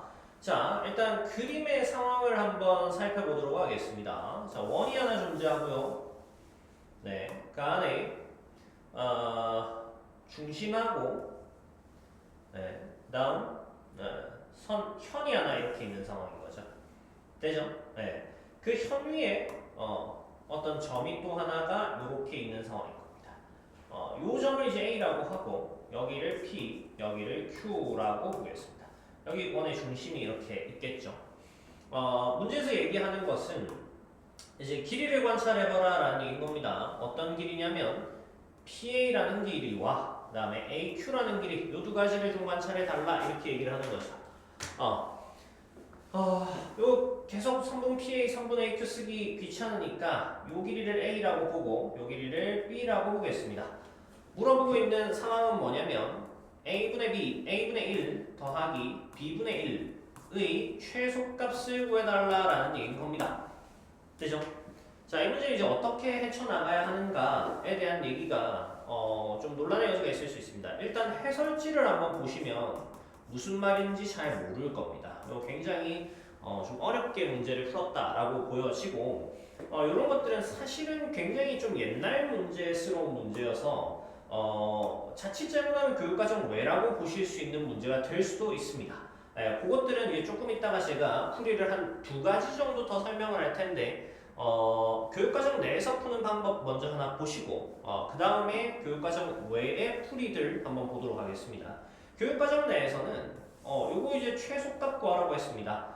그러면 이게 이제 산술기하 평균을 사용하는 것 중에 한 가지 내용이 될 수 있거든요. 그래서 어떤 식으로 처리를 하시면 되냐면은 요 식에다가 A 플러스 B를 곱해줍니다. 자, A 플러스 B를 A분의 1 더하기 B분의 1에다가 곱해준다라는 거죠. 됐습니까? 자, 일단 우리는 요 식의 최소값을 구하고 있는 겁니다. 관찰은 요 식을 잘 관찰하셔야 된다. 이렇게 보시면 되겠고 이렇게 곱해주게 되면 전개를 했을 경우에 요 1 되죠? 그 다음에 이렇게 가면은 B분의 A 그 다음 B 곱하면 더하기 A분의 B 그 다음 다시 B 곱하면 더하기 1이 될 겁니다. 자, 이 식 어떻게 됩니까? 2 더하기 B분의 A 더하기 A분의 B 이렇게 이제 정리된다라고 보시면 되겠고 여기가 이제 역수의 합이 되네. 맞죠? 그럼 여기 역수의 합이고 A와 B는 길이기 때문에 모두 양수일 수 있죠. 따라서 어떻게 됩니까? 요 식의 값이 뭐보다 크거나 같습니까? 2배의 루트에 자, 요거랑 요거 두 개 곱한 거 1이죠. 1이 됩니다. 그러면 이 식이 2보다 크거나 같은 상황이 되는 거니까 앞에 2 더해져 있기 때문에 요 식 전체는 4보다 크거나 같다가 되겠죠. 따라서 요 식이 지금 뭐보다 크다가 되겠습니까? 4보다 크거나 같다가 되겠습니다. 자, 그러면 우리는 이제 뭘 구하고 싶은 거냐면은 요 a분의 1과 b분의 1의 범위를 구하고 싶은 거죠. 어떻게 하시면 됩니까? a 플러스 b 있죠. a 플러스 b가 뭡니까? 길이기 때문에 양수입니다. 양변에 나눠도 무방하죠. 0도 아니고 음수도 아니기 때문에. 그러면 나눠주시면 어떤 결과가 나오느냐? a분의 1 더하기 b분의 1이라는 것이 뭐보다 크거나 같다. a 플러스 b분의 4보다 크거나 같다. 이렇게 보실 수 있습니다. 되겠습니까? 자, 그러면 a분의 1 더하기 b분의 1이 최소가 되려면 일단 요 등호를 만족시켜야 되는 것까지는 확실합니다. 맞습니까? 네, 요 등호를 만족시켜야 되는 것까지 확실하고 그 다음에 요값 있죠, 요값. 이쪽에 있는 요값이 작아질 수 있다라고 하면 최대한 작아질 수 있으면 좋겠죠. 잘 보십시오. 자, 4는 구정입니다. a 플러스 b라는 것은 뭡니까? 선분 pq. 그러니까 현 pq의 길이가 될 겁니다. 자, 선분의 길이가 분모에 가 있으니까 이 전체 값이 작아지려고 하면은 이 선분의 길이가 어때야 되겠죠? 가장 커져야 되겠죠. 자, 그러면 원의 현인 요 PQ라는 것이 가장 커지려고 하면 어떻게 돼야 된다? 어딘가에 가서 요렇게 가장 커질 수 있는 현이 돼야 되는데 그 현이라는 것은 당연히 뭐가 되겠습니까? 지름이 되겠죠, 지름. 이해하시겠습니까? 그래서 요렇게 지름이 될 수 있도록 다시 요렇게 지름이 될 수 있도록 PQ를 설정해 주시면 되겠다. 이렇게 하실 수 있겠죠? P고 얘가 Q입니다. 자, 그러면 이 지름의 길이는 얼마가 되는 거죠? 지름의 길이는 요 원의 반지름의 길이가 1이라고 했기 때문에 지름의 길이 최대 2가 되겠습니다. 따라서 요 값이 이제 A 플러스 B가 최대일 때 최소가 되니까 A 플러스 B가 지름이 돼서 2가 되면 요 값이 최소가 되겠죠. 따라서 얘는 2보다 크거나 같다가 되겠습니다. 그러면 이 PA분의 1 더하기 AQ분의 1이라는 것은 최소값이 2다 라는 사실을 하나 알아낼 수 있겠네. 되겠습니까? 자, 일단 이렇게 하나 풀어봤는데 요거는 순수하게 교육과정 내에서 문제를 풀려고 하면 이렇게 푸셔야 되는 겁니다. 지금 여기 보시면은 A 플러스 B를 갑자기 왜 곱하나요 했는데 요건 기본 유형에서 이렇게 다루는 내용들을 많이 습득을 하기 때문에 문제가 나오면 이렇게 푼다라는 것을 익혀놨었어야 되는 겁니다. 자, 그러면 넘어가서 얘를 좀 우회할 수 있는 방법, 이런 거 안 할 수 있는 방법이 있는가에 대한 생각을 해볼 건데 첫 번째는 과거 교육 과정에는 존재를 했는데 지금 현 교육 과정에서는 사라졌고 근데 종종 심화서에는 이런 문제들이 나오고요. 왜냐면 교육 과정 내에서도 풀 수는 있긴 하니까 수능에서는 이렇게 나오면 안 됩니다. 수능에서 이렇게 나오면 교육 과정 외의 범위를 물어보는 상황이 되기 때문에 안 될 것 같고 내신에서는 그다지 그런 교육 과정이 엄밀하게 검증되지 않기 때문에 이런 정도는 충분히 나올 수 있다라고 보여집니다. 그래서 얘는 사실 그 굉장히 옛날 문제인데 선생님 고등학교 때 뭐 그럴 때 많이 풀었던 문제인데 얘는 이제 조합평균에 대한 얘기인 겁니다. 이 사실을 알고 있다면 그냥 거의 뭐 한 줄 풀이 정도밖에 안 됩니다. 자, 어떤 식으로 정리가 되냐면은 우리 그 산술평균과 기하평균의 관계, 산술평균이 A 플러스 B죠. 기하평균이 루트 AB입니다. 자, 조합평균이라는 게 뭐냐면은 A분의 1 더하기 B분의 1분의 2 요게 이제 조합평균입니다. 요게 이제 굉장히 어렵게 느껴지지만 별거 아닙니다. 자, 두 수의 역수의 평균의 역수입니다. 그러니까 조합평균이라는 것은 역수의 평균의 역수가 됩니다라는 거죠. 자, 이 말 무슨 얘기입니까? A와 B의 조합평균 뭡니까? 자, 역수의 평균입니다. 2분의 A분의 1 더하기 B분의 1이겠죠? 그것의 역수라고 했어. 그거 뒤집은 게 얘가 되겠죠. 이해하시겠습니까? 자, 그러니까 얘가 조합평균입니다. 그래서 예전에는 산술평균과 기하평균의 관계라고 배우지 않고 산술평균과 기하평균과 조합평균의 관계라고 배웠습니다. 이런 관계가 절대부등식으로 이렇게 나와 있다라는 사실을 알면 되겠고, 당연히 어떤 관계 성립하는 겁니까? 얘랑 얘 사이의 관계도 지금 성립하는 상황이 되는 겁니다. 그래서 이 식을 이제 어떻게 관찰하는 거냐면은 이런 식으로 관찰할 수 있죠. 아까 전에 얘기했듯이 이게 이제 a분의 1 더하기 b분의 1이야. 자, 그러면 요 a분의 1 더하기 b분의 1 여기 있는 상황인 거고, 여기 2 곱해져 있고 여기 2 곱해져 있고, 그 다음에 부등방향이 이런 식으로 되어 있는 상태죠. 그럼 우리가 이제 딱 쓰고 싶은 식은 뭐만 관찰해 보시면 되냐면은 이렇게 관찰해 보시면 됩니다. 자, 그러면 a분의 1 더하기 b분의 1이죠. 분의 2라고 보시면 되겠다. 자, 그러면 우리는 a분의 1 더하기 b분의 1의 최소를 구해야 되는 거니까 일단 여기 역수를 한번 취해주면 되겠네. 역수 취해주면은 a 플러스 b분의 2고, 자, 부등방향 반대가 되겠죠. 다양수기 때문에 가능한 겁니다. 마찬가지로 여기는 2분의 a분의 1 더하기 b분의 1이 될 겁니다. 자, 양변에 2 한번 곱해주시면은, 자, 이쪽으로 넘어갑니다. a분의 1 더하기 b분의 1이라는 것 있죠. 요게 이제 뭐보다 크거나 같다가 되는 겁니까? a 플러스 b분의 4보다 크거나 같다, 이렇게 보실 수 있겠죠. 아까 전에 그 과정을 통해서 구해냈던 요 내용이랑 동일한 내용이 되는 겁니다. 따라서 이제 a 플러스 b가 저 지름이 될 때라고 생각하시면 되니까 얘가 이제 뭐가 되는 거죠? 2가 된다라고 보시면 되겠고, 이 녀석의 최소값이 2다, 이렇게 관찰하실 수 있죠. 자, 이 문제도 이제 조합평균으로 풀면은 굉장히 이제 합리적인 문제가 됩니다. 갑자기 왜 a 플러스 b를 꼭 해야 하나요? 이런 말이 안 나오고, 얘 원래 조합평균의 관계를 사용하는 거니까 이렇게 이제 사용하시면 된다라는 것을 논리적으로 설득할 수 있는데, 자, 마찬가지로 이제 교육과정 외기 때문에 이렇게 사용하는 것을 서술형에 적기는 좀 부담스럽고, 이런 방향의 풀이도 좀 익혀놓긴 하셔야 됩니다. 자, 그 다음에 마지막입니다. 사실 이제 이 문제는 선생님한테 풀어라고 하면 그냥 한 1, 2초 만에 답을 내고 끝을 냅니다. 자, 어떻게 푸시면 되느냐?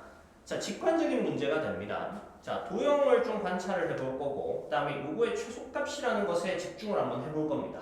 자, 어떻게 되면 얘가 최소가 되느냐, 요거 관찰 한번 해볼 건데, 어찌됐건 더하기죠. 자, PA분의 1 더하기 QA분의 1 이렇게 되어 있는 상태입니다. 최소값이 되려고 하면 분모가 좀 커지면 커질수록 좋겠거든요.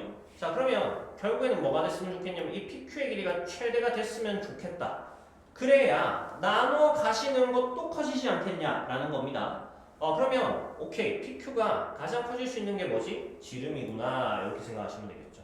그럼 PQ는 지름이어야 되겠네. 자, 그러면 지름에서 이쪽 PA랑 AQ가 좀 나눠 가져가지고 더해서 최소값을 만들어라고 하는데 어떻게 해야 최소가 될까? 이거에 대한 고민입니다. 잘 보십시오. 만약에 여기 나눠 갖는 A점을 P 쪽으로 최대한 보내볼게. P 쪽으로 최대한 보내면은 여기 PA가 거의 0에 가까워지겠죠? 0에 가까워지면은 PA분의 1이라는 게 엄청나게 커질 겁니다. 맞죠? 분모가 작아졌으니까 엄청나게 커지겠죠. 그러면 당연히 이 전체 값이 좀 많이 커질 것 같다는 생각이 들겠죠. 자, 그럼 마찬가지로 A가 Q에 가까이 붙습니다. 그럼 어떻게 되죠? AQ가 이번엔 0에 가까워지기 때문에 저 값이 엄청나게 커진다라는 얘기인 겁니다. 자, 그러면 어땠으면 좋겠죠? 뭔가 이렇게 끝으로 갈수록 커지는구나, 양쪽 끝으로 갈수록 커지는구나 라는 생각을 할 수 있고, 그 다음에 잘 보십시오. 여기 딱 중심을 기점으로, 그러니까 원의 중심을 기점으로 이쪽으로 갈 때랑 이쪽으로 갈 때가 상황이 동일해진다는 사실을 알겠습니까? 자, 그러면 여기가 뭔가 균형을 이루는 점이구나 라는 생각을 할 수 있습니다. 자, 내신 시험이라고 하면 빠르게 답을 내는 게 중요하죠. 여기가 답이 아니고서는 지금 어디에도 답이 될 수가 없습니다. 답이 그럼 두 개가 돼야 됩니다. 예를 들어서 여기가 만약에 최소값이었다, 그러면 여기도 최소값이 됐었어야 되는 거고, 여기가 최소값이었다, 그러면 반대로 요 대칭에 있는 요 점도 최소값이었어야 된다. 답이 두 개가 나올 수가 없죠. 그렇기 때문에 요 A점이 반드시 PQ의 중점에 있을 때 이게 최소가 될 수 있겠구나, 이렇게 생각할 수 있습니다.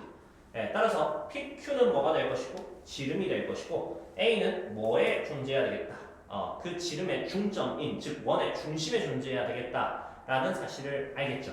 그럼 따라서 뭐가 됩니까? PA는 반지름이 되겠네. AQ도 반지름이 되겠죠. 반지름이 얼마라고 했습니까? 1이라고 얘기를 했죠. 그럼 PA에다가 1 넣고 AQ에다가 1 넣으면 그게 바로 PA분의 1 더하기 AQ분의 1의 최소값이 되겠다. 따라서 답은 2가 바로 나오겠죠. 이해하시겠습니까? 자, 내신 시험이라고 하면 사실 여기까지 하셔야 됩니다. 부교재에서 문제가 나온다고 얘기를 했어. 이 문제가 나왔습니다. 바로 반지름 딱딱 집어넣고 답 내고 끝을 냈었어요. 예, 그거 안 내시면 고득점하기 어렵죠. 자, 이런 문제가 이 부교재에 굉장히 많거든요. 그래서 바로 빠르게 잘라내고 갈 수 있는 문제들이 정말 많습니다. 저런 문제를 한 4-5문제만 내가 빠르게 잘라낼 수 있다라고 하면 나머지 문제들을 조금 더 시간 투자를 해가지고 정확하게 풀어낼 수 있겠죠. 그런 식으로 점수를 따는 거라고 생각하시면 됩니다. 자, 기억하십시오. 자, 요 모양 나오시는 거 있죠. 그 다음에 PA분의 1, AQ분의 1입니다. 자, 요거 어떻게 하신다고? 반지름일 때구나 이렇게 생각하시면 됩니다. 자, 근데 여기 있죠, 여기 요 1하고 1 있죠, 요거 비율이 바뀌면은 그거 적용시키면 안 됩니다. 얘가 2고 얘가 1이다 이렇게 하면 적용시키면 안 되고, 그럴 경우에는 뭐 요런 방향 사용하셔야 되는 건데, 물론 그렇게 바꿔서 나오진 않을 것 같아. 여기 B는 일정하게 나올 것 같고, 그러면은 묶어내고 어차피 최소값이 될 거니까 마찬가지로 반지름 넣고 답 내시면 될 거다. 자, 이 문제 나오면 분명히 얘기했습니다. 반지름 넣고 답 내고 빨리 넘어가셔야 되는 겁니다. 아시겠죠? 예, 210번 보도록 하겠습니다.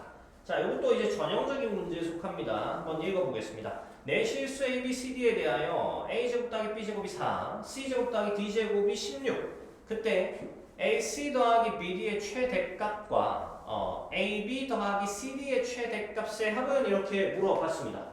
되죠? 가장 기본적인 풀이를 먼저 보겠습니다. 조건들을 한번 정리해보면 A제곱 더하기 B제곱은 4다.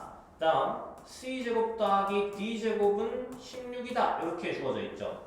자, 그 다음에 물어보는 게 뭐였냐면은 AC 더하기 BD의 최대값이죠. 요거의 최대값 구하라고 했고, 그 다음에 AB 더하기 CD의 최대값 구하라고 했습니다.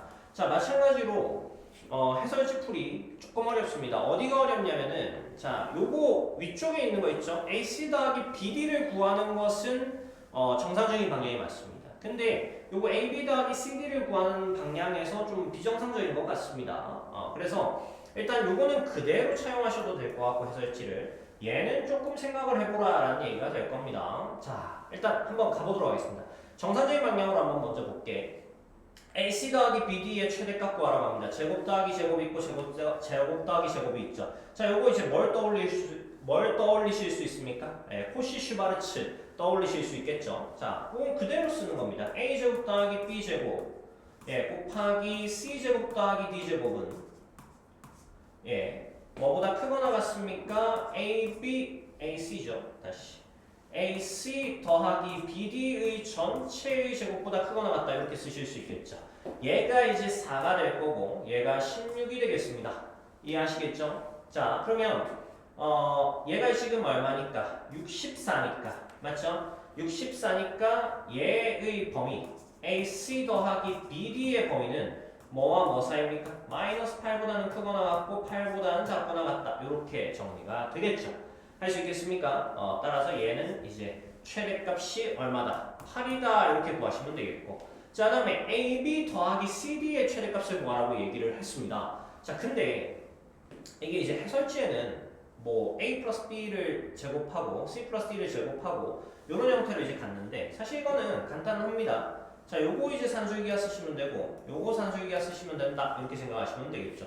자, 산술기하를 쓰려고 하면 양수 조건이 담보가 돼야 되는 상황이긴 합니다. 자, 근데 여기서는 이제 뭐라고 얘기를 했기 때문에 내실수라고 했기 때문에 제곱 더하기 제곱이라는 것이 당연히 뭐일 수밖에 없다? 양수 더하기 양수일 수밖에 없습니다. 실수의 제곱, 실수의 제곱이기 때문에. 마찬가지로 얘도 실수의 제곱, 실수의 제곱이기 때문에 양수 더하기 양수가 될 겁니다. 그럼 합이 고정이 되어 있고, 요거 이제 AB 보십시오. AB라는 것을 어떻게 우리가 생각할 수 있냐면, 루트의 A제곱 더하기 A제곱 곱하기 B제곱 이렇게 생각을 해도 무방하다라는 얘기인 거죠. 그러면 여기서 A제곱 더하기 B제곱을 주고 AB의 최대값을 구하라고 했다라고 한번 해봅시다. 그럼 어떻게 하시면 됩니까? A제곱 더하기 B제곱은 2배의 루트의 A제곱 곱하기 B제곱보다 크거나 같다 이렇게 보실 수 있겠죠. 됐나요? 자 그러면 여기서 루트 그냥 그대로 벗겨내시면 되겠죠. 물론 이제 음량을 따져줘야 되는데 이게 시험이기 때문에 요거 당연히 양수여야 하는 상황인 겁니다. 최대값이기도 하고. 자 그래서 여기 정리를 하시게 되면은 a제곱 더하기 b제곱 얼마? 4고 여기 2고 ab의 제곱 묶어내서 루트랑 날려주면은 ab 이렇게 나와 있겠죠. 따라서 ab의 최대값은 얼마다? ab의 최대값은 2다 이렇게 보실 수 있습니다. 자 그러면 요거 등호성립 조건 뭐가 되는 겁니까? a 꼴 b일 때가 되겠죠. a 제곱 이꼴 b 제곱일 때가 되겠죠. 자 그런 다음에 CD는 AB랑 관계가 있냐 없냐? AB랑 아무 관계가 없습니다. A제곱과 B제곱의 관계가 있었고 C와 C제곱과 D제곱의 관계가 있었기 때문에 CD 또한 따로 최대를 구해주시면 되겠다. 되겠습니까? 동일하게 C제곱 더하기 D제곱 그 다음에 이게 2배의 루트 C제곱 더하기 D제곱이니까 CD다. 이렇게 보시면 되겠죠. 자 그럼 얘가 이제 뭡니까? 16이죠. 16이니까 나누면 얼마가 되겠죠? 8이 되겠네. 맞죠? 그러면 CD는 뭐가 된다? 8이 된다. 이렇게 보시면 되겠죠. 자 그러면 CD의 최대가 8이니까 요거 두 개 더한 것이 바로 AB 더하기 CD의 최대가 되겠습니다. 얼마죠? 얘는 10이 되겠습니다. 두 개 더하시면은 18이 답이 되겠네. 이해하시겠죠? 좋습니다. 뭐 이렇게 푸셔도 전혀 문제가 없고 사실은 이제 이게 굉장히 전형적인 형태의 기하 문제입니다. 기하 문제. 그러니까 이게 여기는 산술기하로 쓰시면 되긴 하는데 요거 AC 더하기 BD 있죠. 요게 이제 사실은 기하에서 나오는 그러니까 벡터에서 나오는 내적 형태의 최소값을 물어보는 거거든. 근데 이건 이제 지금은 알 필요 없는 상황인 거니까 그냥 바로 문제를 풀 수 있는 걸 이제 보자면 어떻게 되느냐? 요거 루트 씌운 거, 요거 루트 씌운 거 있죠. 요거 a제곱 더하기 b제곱의 루트 씌운 거, c제곱 더하기 d제곱의 루트 씌운 거. 그러면 얘가 2고 얘가 얼마입니까? 4죠. 두 개 곱하면 그게 최소가 됩니다. 항상 그렇습니다. 요거는 이제 설명하자면은 내용이 길기 때문에 자 요렇게 두 개 나와 있고 a제곱 더하기 b제곱 그다음에 c제곱 더하기 d제곱 나와 있고 요 크로스로 곱한다라고 하죠. 요렇게 곱해가지고 더한 것의 최소를 물어본다. 최대를 물어본다. 그럼 어떻게 하면 된다? 루트 씌운 거 두 개 곱하면 된다. 그러면 2 곱하기 얼마? 4에서 8이다. 이렇게 가셔도 된다라는 겁니다. 근데 얘는 원래 풀이도 그렇게 어렵지 않기 때문에 요 코시슈바르츠만 잘 기억해서 사용할 수 있다라고 하면은 풀어내는 데는 별 지장이 없겠다라는 겁니다. 자, 반드시 맞추셔야 됩니다. 요 문제도 굉장히 특징적인 겁니다. 그러면 코시슈바르츠 한번, 산술기하 각각 한 번씩 써서 다 넣으면 된다. 이렇게 생각하시면 되겠죠. 정리 잘 하신 다음에 시험장에서 나오면 절대 틀리지 말도록 아시겠죠? 자, 다음 문제 가도록 하겠습니다.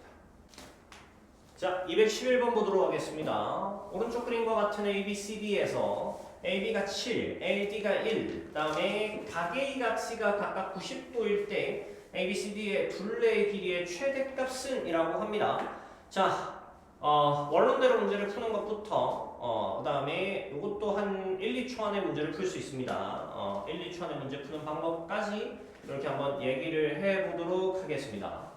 자, 지금 이제 이 그림을 한번 살펴보면 그림을 좀 그리고 가야 되겠네. 그림 한번 보도록 하겠습니다.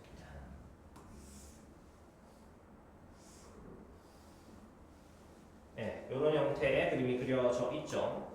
그 다음 여기에 이렇게 선이 하나 그어져 있고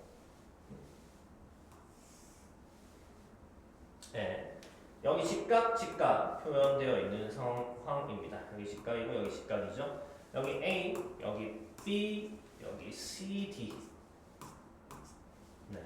여기 길이 7이라고 얘기를 했고 7입니다. 그 다음에 여기 길이 1이라고 얘기를 했습니다. 여기 X로 줬고 여기도 Y로 줬습니다. 되죠? 1차적으로 둘레의 길이의 최대값은 이라고 물어봤기 때문에 뭐 구해달라는 거냐면 X 더하기 Y 더하기 8의 최대값 구해달라고 합니다. 되죠? 그러면 일단 XY에 대한 조건을 찾아야 되는 상황인 거네. 그럼 XY에 대한 조건 찾으려고 하면 뭐 하시면 됩니까? 딱 피타고라스 쓰고 싶죠? 7의 제곱 더하기 1의 제곱 이 BD의 제곱이니까 x제곱 더하기 y의 제곱도 BD의 제곱이니까 7의 제곱 더하기 1의 제곱이 x제곱 더하기 y의 제곱이구나 이렇게 보시면 되겠다. 맞죠? 그러면 49 더하기 1이 되겠죠? 네, 50이 되겠습니다. 50은 x제곱 더하기 y의 제곱이 되겠네. 되겠습니까? 자, 그럼 이런 관계가 나왔습니다. 이거 굉장히 많이 봤던 내용이네. 제곱 더하기 제곱 조건이 나왔죠? 그러고 얘의 최대를 물어봤다라는 겁니다. 그러면 사실은 이제 8은 고정되어 있는 거기 때문에 x 더하기 y의 최대를 물어보는 거다라고 생각을 해도 무방하겠죠? 그럼 어떻게 하시면 됩니까? x제곱 더하기 y의 제곱 주시고 여기는 이제 x 더하기 y의 전체의 제곱 이렇게 나누시면 되겠죠? 자, 개수 맞춰주려고 하면 여기 1의 제곱 더하기 1의 제곱 이렇게 두시면 되겠네. 얘가 x 더하기 y의 전체 제곱보다 크다 이렇게 주시면 되겠고 여기가 얼마입니까? 50. 자, 여기가 얼마입니까? 2가 되겠죠. 두 개 곱하시면 100이 될 거고 제곱이 100보다 작거나 같다니까 x 플러스 y의 최대값은 얼마가 되는 겁니까? 얘는 10이 최대값이 되겠다. 따라서 여기 10이고 여기 8 더해져 있으니까 답은 18, 2번이 되겠습니다. 뭐 얘도 사실 굉장히 쉽습니다. 코시-슈바르츠 부등식이라는 것을 어떻게 사용하는지만 이해하시면 뭐 큰 문제 없이 잘 풀 수 있는데 사실 이런 거 완전 상위권이다라고 한번 해봅시다. 상위권이다라고 하면 어떻게 풀 것 같습니까? 굉장히 빠르게 풀 수 있습니다. 49, 1이니까 여기 제곱하면 50이구나. 그럼 x제곱 더하기 y제곱이 50이네 이렇게 될 겁니다. 자, x 플러스 y가 최대가 되고 싶어. 조건도 x제곱 더하기 y제곱으로 나왔습니다. 개수의 비가 같죠? 개수의 비가 같다라고 하면 얘가 어쨌든 등호를 성립시키려고 하면 어떻게 돼야 되는 겁니까? 예분의 얘, 예분의 얘가 같아야 되는 상황인 건데 개수의 비가 같다라고 하면 결국에 그냥 x랑 y가 같았을 때 최대가 된다는 얘기인 거구나 이렇게 생각하시면 되겠죠. 자, 그럼 50을 공평하게 나눠가시면 얼마입니까? x의 제곱 얼마? 25여야 되는 거고 y의 제곱도 얼마야 되는 겁니까? 25여야 되는 거죠. 그러니까 사실은 여기서 x랑 y랑 같았다라고 보고 문제를 풀어도 상관이 없었다라는 거죠. 그럼 얘는 얼마? 5, 얘도 얼마? 5가 되면 그때가 최대가 되겠구나. 그럼 5 더하기 5 더하기 1 더하기 7에서 18이 답이 되겠습니다. 이렇게 푸셔도 되겠죠. 사실 이런 것들은 굉장히 학생들이 고도로 훈련됐을 때 내가 이제 앞에 이제 문제 푸는 거 이런 것들은 시험 기간 전에 싹 다 가르쳐 주고 시험 기간 됐습니다. 사실 시험 기간 되면 별로 할 게 없어져. 자, 그럴 때 내가 뭐 해주느냐? 야, 이거 그냥 이렇게 풀 줄 알지. 그러면 뭐 하시면 된다? 잘 생각해봐. 이렇게 되려고 하면은 x랑 y가 같으면 그냥 무조건 최소가 되는 거잖아. 그러면 n하고 초 같다라고 놓고 문제를 풀어서 답을 냈어도 되는 거지. 이렇게 이제 갈 거란 말이죠. 그러면 시험장에서 얘를 만났어? 그럼 어떻게 하시면 됩니까? 바로 그냥 덮어놓고 이거 두 개 같다라고 놓고 문제 풀어도 된다. 이해하시겠습니까? 예. 그래서 뭐 이런 이제 쇼커풀이가 있습니다. 짧게 딱 자르고 들어가는 풀이들이 있는데 이런 것들이 이제 빛을 내려고 하면은 요 기본적인 풀이들은 완벽해져 있어야 되는 겁니다. 근데 지금 이제 시험이 얼마 안 남았으니까 직전이니까 여러분들 하실 때 요 문제 나오면은 그렇게 풀어야 되겠다라는 사실 하나 기억해 놓고 나왔을 때 그냥 바로 탁 찍고 넘어가면 얼마나 이득이 크겠습니까? 다른 사람도 이제 문제 읽고 뭐 이거 제곱 더하기 제곱이 이거 50이구나 이거 뭐 어떻게 해야 되지? 코시-슈바르츠 어떻게 써야 되지? 이렇게 생각하고 있는 동안에 나는 풀고 다음 문제 풀고 있다. 아시겠죠? 요렇게 이제 완성을 시켜서 가는 게 내신이다. 요거까지 안 되면은 고득점 하기 좀 어렵습니다. 되겠죠? 자, 다음 문제 보도록 하겠습니다. 예, 212번 문제 보도록 하겠습니다. 이 문제는 사실 이제 선생님이랑 조금 인연이 있는 문제입니다. 요 과거 버전이 있어. 그러니까 그 플래티넘 고등상, 고등하 요 시절에 제가 검수를 했던 문제입니다. 요게 이 문제가 그 당시에 어떻게 나왔었냐면은 지금 문제 읽어보시면 세 실수 ABC에 대하여 A 플러스 B 플러스 C가 2이다. 그다음 A제곱 더하기 B제곱 더하기 C제곱이 4이다. 이때 C의 최소값을 M, 이때의 A, B의 값을 각각 PQ라고 할 때 지금은 M 더하기 2P 더하기 3Q의 값은 이라고 물어봤었죠. 그 당시에는 자 M 더하기 P 더하기 Q의 값은 이렇게 물어봤습니다. 근데 이제 제가 요거를 검수를 했었는데 A 플러스 B 플러스 C 꼴 2 그 다음에 a제곱 더하기 b제곱 더하기 c제곱 이퀄 4 이렇게 생긴 이제 조건에서 c의 최대 최소를 구하라, 아니 c의 최소를 구하라고 했고 c가 이제 m이고 그때의 a, b를 각각 pq라고 했습니다. 맞죠? 자 이렇게 하고 a 플러스 b 플러스 q라고 물어보면 왜 안 될까? 이러면 문제 풀 필요가 없어요. 그러니까 m 플러스 b 플러스 q 물어보면은 당연히 얘가 m일 때 a가 p고 q다라는 얘기인 거니까 요 세 개 더한 것이 그냥 2가 되어버립니다. 2. 맞죠? 요거 이제 선형 종속이라고 부릅니다. 그러니까 이 a, b, c가 뭐 어떻게 바뀌어도 m, p, q 그러니까 어떻게 바뀌는 과정 속에 특정한 상황인 거죠. 요거 물음이 그냥 바로 2로 나오기 때문에 문제 좀 이상했어. 그래서 내가 요거는 요 개수를 좀 달리해서 문제를 풀어야 된다. 심지어 이제 제가 이렇게 1, 2, 3을 곱해서 하면은 좀 달라진다 이렇게 얘기를 해서 이렇게 바꿔서 이번에 신간으로 나온 것 같습니다. 근데 뭐 사실 이제 이 문제는 많은 심화서에서 다뤄지는 문제입니다. 이게 그 처음 보시면 되게 어렵게 느껴지는 문제고 얘네가 이제 유형이 항상 고정되어 있기 때문에 어떻게 푸는지 기억만 하고 계시면 그냥 그 논리에 따라서 푸시면 됩니다. 기본적으로 이제 푸는 방법에 대해서 한번 얘기를 해보면 자 요거 이제 잊어버리고 요건 이제 예전에 제가 했던 내용을 한번 설명을 드린 겁니다. 지우자.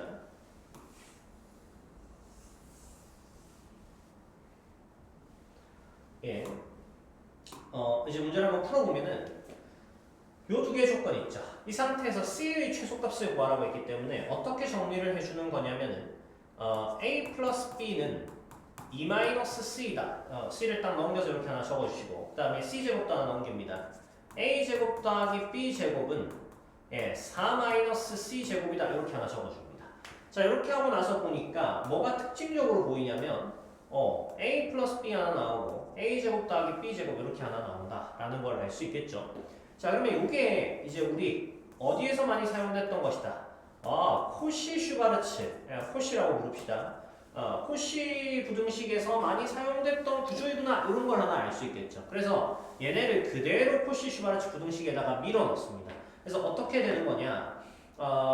이쪽에 a제곱 더하기 b제곱 그대로 하나 써주시고 그 다음에 우측에 a 플러스 b를 주는데 여긴 전체 제곱이 걸려야 되겠죠. 이렇게 주고 이쪽이 크거나 같습니다. 자, 뭘 곱해줘야 될까? 1의 제곱 더하기 1의 제곱을 곱해주면 되겠죠. 그럼 여기 이제 2가 이렇게 딱 붙는다 라고 생각하시면 되겠죠. 요 아까 많이 했기 때문에 살짝 건너뛰었어. 자 그럼 이렇게 준 상태에서 요 a제곱 더하기 b제곱에다가는 4-c제곱 그 다음에 a 플러스 b에다가는 2-c를 갖다가 넣습니다. 그러면 2 곱하기 4-c제곱 이렇게 하나 주시면 되겠고 이쪽은 이제 어떻게 되죠? a 플러스 b니까 2-c의 전체 제곱 이렇게 하나 주시면 되겠죠. 자 그렇게 하신 다음에 쭉 전개를 합니다. 여기 8이고 마이너스 2c제곱이죠. 이거 그대로 놔두시면 되겠고 이쪽 전개를 하시면은 자 c제곱부터 할게 c제곱에 마이너스 4c 플러스 4 이렇게 정리가 되겠습니다. 자 우측으로 싹 다 이항을 시켜주면 이쪽이 이제 3c의 제곱이 되겠죠. 다음 마이너스 4c 그대로 주시고 얘 넣으시면 마이너스 4 이렇게 주실 수 있습니다. 자 그리고 0보다 작거나 같다 이렇게 주시면 되겠죠. 자 여기 인수분해 됩니까? 인수분해가 되는 것 같네. 3, 1 여기 2 이렇게 주면은 6이랑 가능하겠죠. 2랑 마이너스 2 이렇게 주시면 되겠습니다. 인수분해를 하시면 어떻게 되죠? 3c 그 다음에 이쪽이 c가 되겠죠. 요렇게 해서 이제 마이너스 2가 나오면 되겠네. 마이너스 2 이쪽이 더하기 2 나오시면 되겠죠. 자 요게 0보다 작거나 같다. 요거 인수분해 한 겁니다. 자 그러면 c의 범위를 구해보면 c는 마이너스 3분의 2보다는 크거나 같고 2보다는 작거나 같다가 되겠네. c의 최소값 얼마가 되는 겁니까?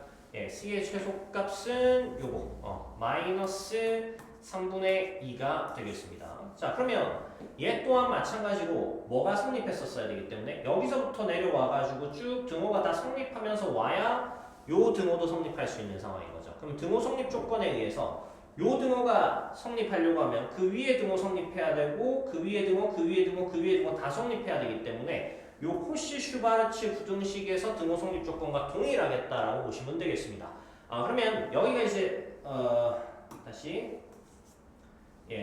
여기가 1의 제곱 더하기 1의 제곱이었기 때문에 등호 성립 조건을 보시면은 1분의 A 이꼴 1분의 B가 되어야 되는 상황인 거다. 즉 A 이꼴 B가 되어야 되는 상황이다. 이렇게 생각하시면 되겠네. 이해하시겠죠? 자, 그러면 C가 마이너스 3분의 2였기 때문에 A랑 B는 같은 상황이어야 되는 거죠. 그럼 여기가 2A가 될 거고, 그러면 2A 마이너스 3분의 2 이게 얼마다? 2다. 이런 식으로 주실 수 있겠죠. 요거 넘겨주고 나누기 2 하시면 되겠습니다. 그러면 A는 뭐가 나오는 거죠? 넘기고 나누기 2 하면은 1 플러스 3분의 1이 되겠죠. 그러면 A가 3분의 4. 얘가 이제 또 B가 될 수 있겠죠.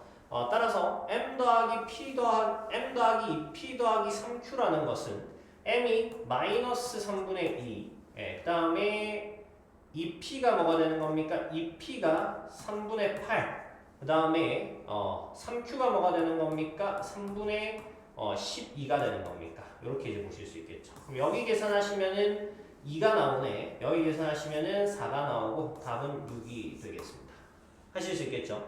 자, 이렇게 이제 문제를 풀어봤는데, 요거 이제 굉장히 전형적인 풀이가 됩니다. 많은 시험서에서 다루고 있는 문제이기도 하고, 실질적으로 유형화되어 있는 문제라고 봐야 되기 때문에 거의 변형의 여지가 없습니다.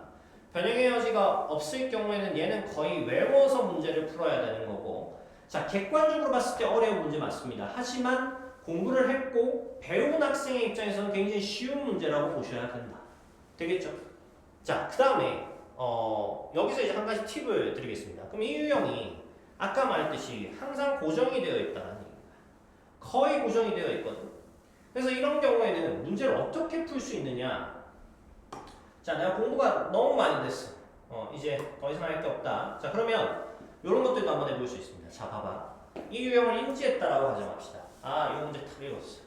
인지했어? 자, 그러면 뭐 할 수 있냐면은 우리 이 과정들을 이미 머릿속에 예상할 수 있었다. 아까 보니까 어쨌든 C가 최소가 되려고 하면은 여기 코시에서 뭐가 성립했었어야 되지? 이 등호가 성립했었어야 된다. 근데 그러고 나서 보니까 여기 개수 B들 있죠. A, B의 개수 B. A제곱과 B제곱의 개수 B가 같더란 얘기인 거야. 그런 경우에는 당연히 등호 성립 조건이 뭐가 나올 것 같다라는 거? A 이꼴 B가 나올 것 같다라는 거. 그러면 이 등호 성립 조건을 만족시켰다라는 것이 결국에는 뭘 만족시켰다라는 얘기인 거냐면은 요 C 마지막 범위에서 등호를 만족시켰다라는 얘기가 되는 겁니다. 되겠죠? 자, 그러면 결과적으로 A 이꼴 B일 때 C가 최대가 나오거나 최소가 나올 거다라는 얘기인 거거든. 되겠죠? 그러면 A랑 B가 같다라고 놓고 요 두 방정식을 연립 방정식으로 푼 다음에 나오는 C값 두 개 중에 작은 것이 최소값이다 이렇게 보시면 되겠죠. 자, 이거 굉장히 간단하게 풀 수 있습니다. 어떻게 되겠습니까? 자, A랑 B가 같다라고 볼게. 그럼 요거를 살짝 바꿔가지고 2A 플러스 C는 2다 이렇게 하나 주시고, 그 다음에 A랑 B가 같다라고 했을 때 2A 제곱 플러스 C 제곱이 얼마다? 4다 이렇게 하나 주시면 되겠죠. 되나요? 이렇게 준 다음에 요거 연립 방정식을 풀어버린다라는 거야. 되니? 그러면 어떻게 되니? 요거 딱 넘겨가지고 C 자리에 갖다 놓은 다음에 A를 구해도 되는 겁니다. 자, 그러면 이게 이제 좀 편하니까, 왜냐면 넘겨서 2 나눠서 갖다가 집어넣어서 제곱하는 게 힘들잖아. 그래서 요게 편하니까 넘겨서 A 쪽으로 먼저 구해볼게. 근데 A 쪽으로 구했을 때 좀 편한 게 있습니다. 자, C는 2-2A가 될 거고, 요거 그대로 여기 들어가시게 되면은 2A의 제곱 더하기, 자, 2-2A 제곱 할 겁니다. 자, 4A 제곱 되겠죠? 그 다음에 2에 곱하고 2 곱하면은 마이너스 8A가 될 거고, 플러스 4까지 될 겁니다. 요게 이제 얼마다? 4다. 이렇게 주실 수 있겠죠. 그럼 여기 한번 정리를 해보시면 어떻게 됩니까? 자, 이렇게 날아가겠죠?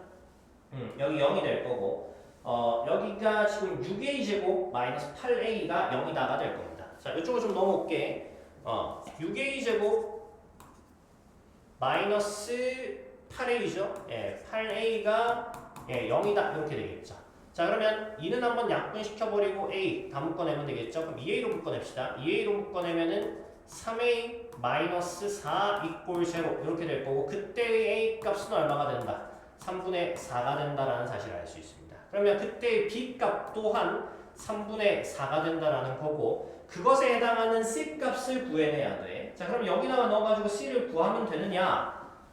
물론 맞는데 여기서 이제 내가 그 의도에서 M 더하기 P, 2P 더하기 3Q로 구한 이렇게 바꾼 이유가 있습니다. 여기 보시면은 요까지 만약에 왔다. 그럼 어떻게 되니? A까지는 구해졌어. B까지도 구해졌어. 그럼 P랑 Q는 구해진 상황인 거거든. 맞죠? 네. 그럼 이제 M을 구하러 한 번 더 계산으로 들어가야 되느냐? 아닙니다. 굉장히 세밀하게 잘라먹고 들어갈 수 있는 부분이 한 가지가 있는데 자 여기 보시면은 봐봐. 2A 플러스 C라는 거 보이시죠? 맞니? 아까 전에 이런 관계를 만족시킬 때 A의 값을 P 그 다음에 이걸 만족시킬 때 C의 값을 M이라고 했으니까 요 A가 지금 P가 될 거고 요 C가 M이 될 겁니다. 그럼 여기에 지금 이 P 플러스 M이 들어와 있다. 이 P 플러스 M이 또 아까랑 마찬가지로 선형 종속이다. 그러니까 여기서 M이랑 P가 뭐 어떻게 바뀌어도 두 개 더하는 것은 어떻게 됩니까? 항상 2가 나오더라라는 얘기죠. 그래서 요만큼은 뭐가 되겠다? 2가 되겠다라는 사실을 알 수 있습니다. 네, 그래서 M 플러스 2P는 2가 됐을 것이고 그 다음에 더하기 3Q 있죠? 3Q 요 Q라는 것이 뭐였습니까? Q라는 것이 아까 요거 3분의 4랑 동일했다라는 거야. 그럼 여기다가 더하기 3 곱하기 3분의 4가 될 거니까 약분 딱 시키고 더하시면 이렇게 나오죠. 네, 답은 6이겠습니다. 뭐 사실 이게 좀 인연이 있었던 문제이기도 하고 제가 연구를 해가지고 이렇게 바꾼 문제였기 때문에 저는 더 세밀한 비밀을 알고 있죠. 더 세밀한 비밀을 알고 있는데 여기까지는 학생들한테 요구하기 좀 어렵습니다. 근데 아까 전에 얘기했듯이 이런 형태의 문제가 나온다라고 하면 요 A 더하기 B 더하기 C가 2다. 그 다음에 A제곱 더하기 B제곱 더하기 C제곱이 4이다. 뭐 이런 형태 문제 나오면은 자 A랑 B가 같다라고 놓고 방정식 푼 다음에 C 나오는 값은 최소를 구하기만 하면 됩니다. 뭐 두 개가 나올 텐데 한쪽 구해가지고 작은 걸 답으로 채택하시면 된다는 겁니다. 네, 그렇게 해서 나머지 계산하시는 거는 그 정도는 좀 계산하셔도 크게 손해는 아니지 않을까. 대다수의 학생들은 이 문제를 다뤄보지도 않았을 가능성이 높고 못 풀 가능성이 높습니다. 그리고 사실은 이렇게 넘겨서 코시로 정리를 해서 문제를 풀어나간다라는 것이 요런 과정이 조금 논리적으로 이거 뭐 어떻게 생각해야 되지? 이런 상황이 생길 수 있습니다. 요런 과정들은 뭐 외우는 수밖에 없죠. 이게 이제 문제의 의도니까 아시겠죠? 그래서 이건 좀 잘 해결할 수 있었으면 좋겠고 시험 문제 나왔을 경우에는 뭐 이렇게 풀든 이렇게 풀든 풀어낼 수 있도록 연습을 많이 하셔야 되겠습니다. 자, 다음 문제 보도록 하겠습니다. 자, 213번 보도록 하겠습니다. 자, 이 문항은 대표적인 3개짜리 코시라고 보시면 됩니다. 코시인데 항이 이제 3개로 이루어져 있다. 이렇게 생각하시면 되는데 이게 이제 항의 개수가 늘어나도 항상 성립하는 부등식이라고 생각하시면 됩니다. 원칙적으로 교육과정 바뀌라서 공부할 필요 없는 거라고 생각할 수 있지만 가끔씩 시험 문제 나오기 때문에 지금처럼 요 3개짜리도 하나 알고 계시면 좋습니다. A제곱 더하기 B제곱 더하기 C제곱 곱하기 X제곱 더하기 Y제곱 더하기 Z제곱 이게 AX 플러스 BY 플러스 CZ죠. 이것의 전체 제곱보다 크거나 같다 이겁니다. 등호성립 조건 당연히 A분의 X 이꼴 B분의 Y 이꼴 C분의 Z 이렇게 이제 보시면 된다. 요거 기억하시면 되겠다. 요걸 이제 활용하는 거라고 생각하시면 되겠고 구조적으로는 뭐 간단합니다. 아까랑 똑같죠. 제곱 더하기 제곱 더하기 제곱의 어떤 조건이 주어져 있고 그 다음에 이 1차에 최대 최소를 물어봤다 하면 그대로 끼워 넣기만 하면 되는 형태라고 생각하시면 됩니다. 구조를 한번 잡아봅시다. 우측이 뭐가 되면 됩니까? x-2y 플러스 3z의 전체 제곱이다 이렇게 보시면 되겠고 좌측이 뭐가 될 거냐면 제곱 더하기 제곱 더하기 제곱 이렇게 써주면 되겠죠? 얘는 x제곱 그대로 써주시면 되고 얘가 이제 2y 제곱이었으니까 얘는 루트 2y의 전체의 제곱 이렇게 보셔야 되겠죠. 자, 그 다음 3z 제곱이니까 더하기 루트 3의 z의 전체 제곱 이렇게 보시면 되겠습니다. 할 수 있겠죠? 그 다음에 이쪽이 이제 다시 제곱 더하기 제곱 더하기 제곱으로 맞춰줘야 되는데 안쪽에 있는 것들 꼭 해가지고 여기 개수 맞춰줄 수 있도록 값을 잡으시면 되겠죠. 얘는 이제 얘가 x의 전체 제곱이니까 요 1만 되면 되겠죠? 젤 앞에는 1의 제곱 들어오시면 될 것 같고 얘가 마이너스 2가 나와야 돼. 그럼 여기가 루트 2니까 얘는 더하기 마이너스 루트 2의 전체의 제곱 이렇게 들어오시면 되겠죠. 자, 여기 루트 3이니까 얘 3이라서 이쪽 루트 3의 제곱 이렇게 들어오시면 되겠다. 이해하시겠습니까? 네. 요까지 가시면 얘 정리했을 때 1 더하기 2 더하기 3입니다. 요거 얼마입니까? 6이 되겠죠? 자, 다음에 요게 이제 24보다 작거나 같다라고 했습니다. 그러면 요쪽이 지금 뭐가 될 거냐면은 6 곱하기 24보다는 작거나 같다가 되겠죠. 네, 6 곱하기 24는 얼마죠? 4, 6, 24에 60, 144가 되겠네. 자, 얘는 144보다는 작거나 같아집니다. 자, 그리고 144보다 작거나 같은 것보다 작거나 같은 친구가 얘라는 거죠. 맞죠? 예. 그 상태에서 얘의 최대값과 최소값을 구하라고 얘기를 했는데 제곱이 되어 있으니까 이쪽이 커지면 커질수록 최대값도 커지고 최소값도 작아진다라고 생각하시면 되겠죠. 따라서 얘가 이제 144일 때 이 친구의 최대와 최소값을 결정할 수 있겠다라고 보시면 되겠고 144는 12의 제곱입니다. 맞죠? 12의 제곱이니까 x-2y 플러스 3z라는 것은 12보다는 작거나 같고 마이너스 12보다는 크거나 같다. 이렇게 보실 수 있겠죠. 두 개 빼라고 했으니까 답은 2번이 되겠습니다. 하실 수 있겠습니까? 그냥 항의 개수만 늘어난 거니까 별로 어렵지 않게 처리하실 수 있다라고 보시면 되겠다. 자, 214번 시작해 보도록 하겠습니다. 점 A가 함수 fx에 대하여 y 꼴 fx의 그래프 위의 점 P에서 x축에 내린 수선의 발을 h라고 할 때 모든 점 P에 대하여 pH분의 ah는 x 꼴 a일 때 최대값 b를 갖는다. 이때 20 곱하기 a 플러스 b의 값을 구하라 했습니다. 자, 이런 문항은 일단 함수의 그래프를 이렇게 딱 지칭을 했죠. 그러면 일단 그래프 그리란 얘기인 겁니다.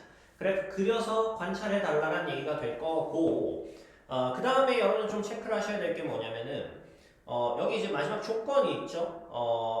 pH분의 ah는 x 꼴 a일 때 최대값 b를 갖는다라는 이런 조건을 해석을 할 때 어떻게 하셔야 되는 거냐면은, 그래프상에서 이 pH에 해당하는 거, ah에 해당하는 것을 확인한 후에 걔를 다시 대수적으로 표현하는 거, 그것만 해주시면 그 뒤로는 수식으로 이렇게 쭉 풀어나가서 확인하는 거라고 생각하시면 됩니다.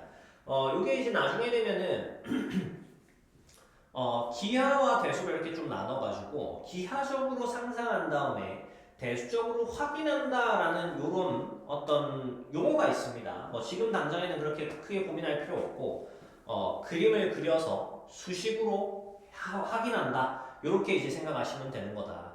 지금 이 문제 같은 경우에는 뭐 추론 문제는 아니기 때문에 상상할 것까지는 없고 문제에서 시키는 거 그대로 그래프만 그린 다음에 요 pH분의 ah가 어떤 형태인가만 좀 고민해 보시면 되는 겁니다.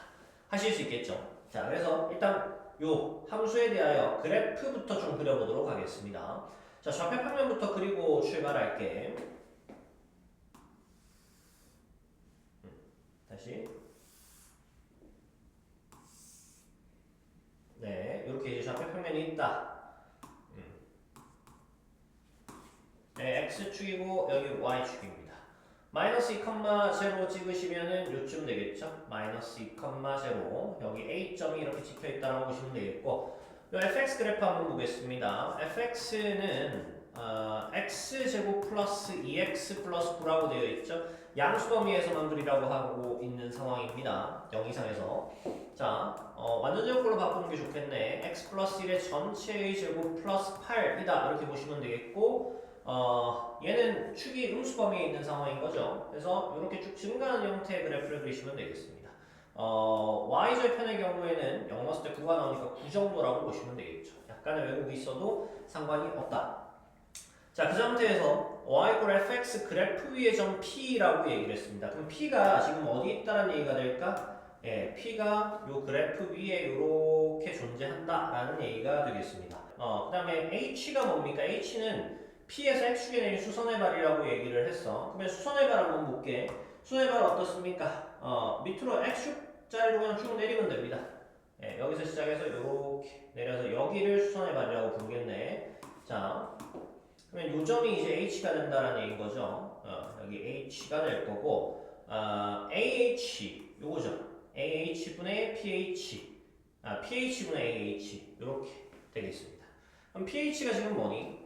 요 y 값입니다. 맞죠? P점의 y 값. ah라는 건 뭐냐면은 요 h 좌표에서 a 좌표를 뺀 거 이렇게 보시면 되겠다. 되죠? 그러면 여기가 이제 어딘지가 좀 궁금하네. 여기를 내가 t라고 한번 해보겠습니다. 예, t, 0가 되겠죠. 예, 이렇게 하나 주시면 되겠고, P점은 그럼 뭐가 되겠죠? X좌표는 T이고, 예, Y좌표가 뭡니까? fx 자리에다가 fx x 자리에다가 T 넣은 게 되겠죠? 그럼 T 제곱에 플러스 2T 플러스 9 이렇게 된다라고 보시면 되겠네. 하실 수 있겠습니까? 자, 그러면 pH라는 것은 뭐가 됩니까? 요 P의 Y좌표였으니까 얘가 될 거고, AH는 뭐죠? T에서 마이너스 1을 뺀 것. t 플러스 2가 되겠습니다. 그럼 그대로 표현해 주시면 되겠죠? 자, pH분의 성분 pH의 길이분의 AH의 길이라는 것은, 자, pH가 뭐였습니까? t제곱에 플러스 2t 플러스 9 다 이렇게 주시면 되겠죠. 얘 양수니까 뭐 그대로 써주시면 되겠고, 자, 그 다음 AH 어떻게 됩니까?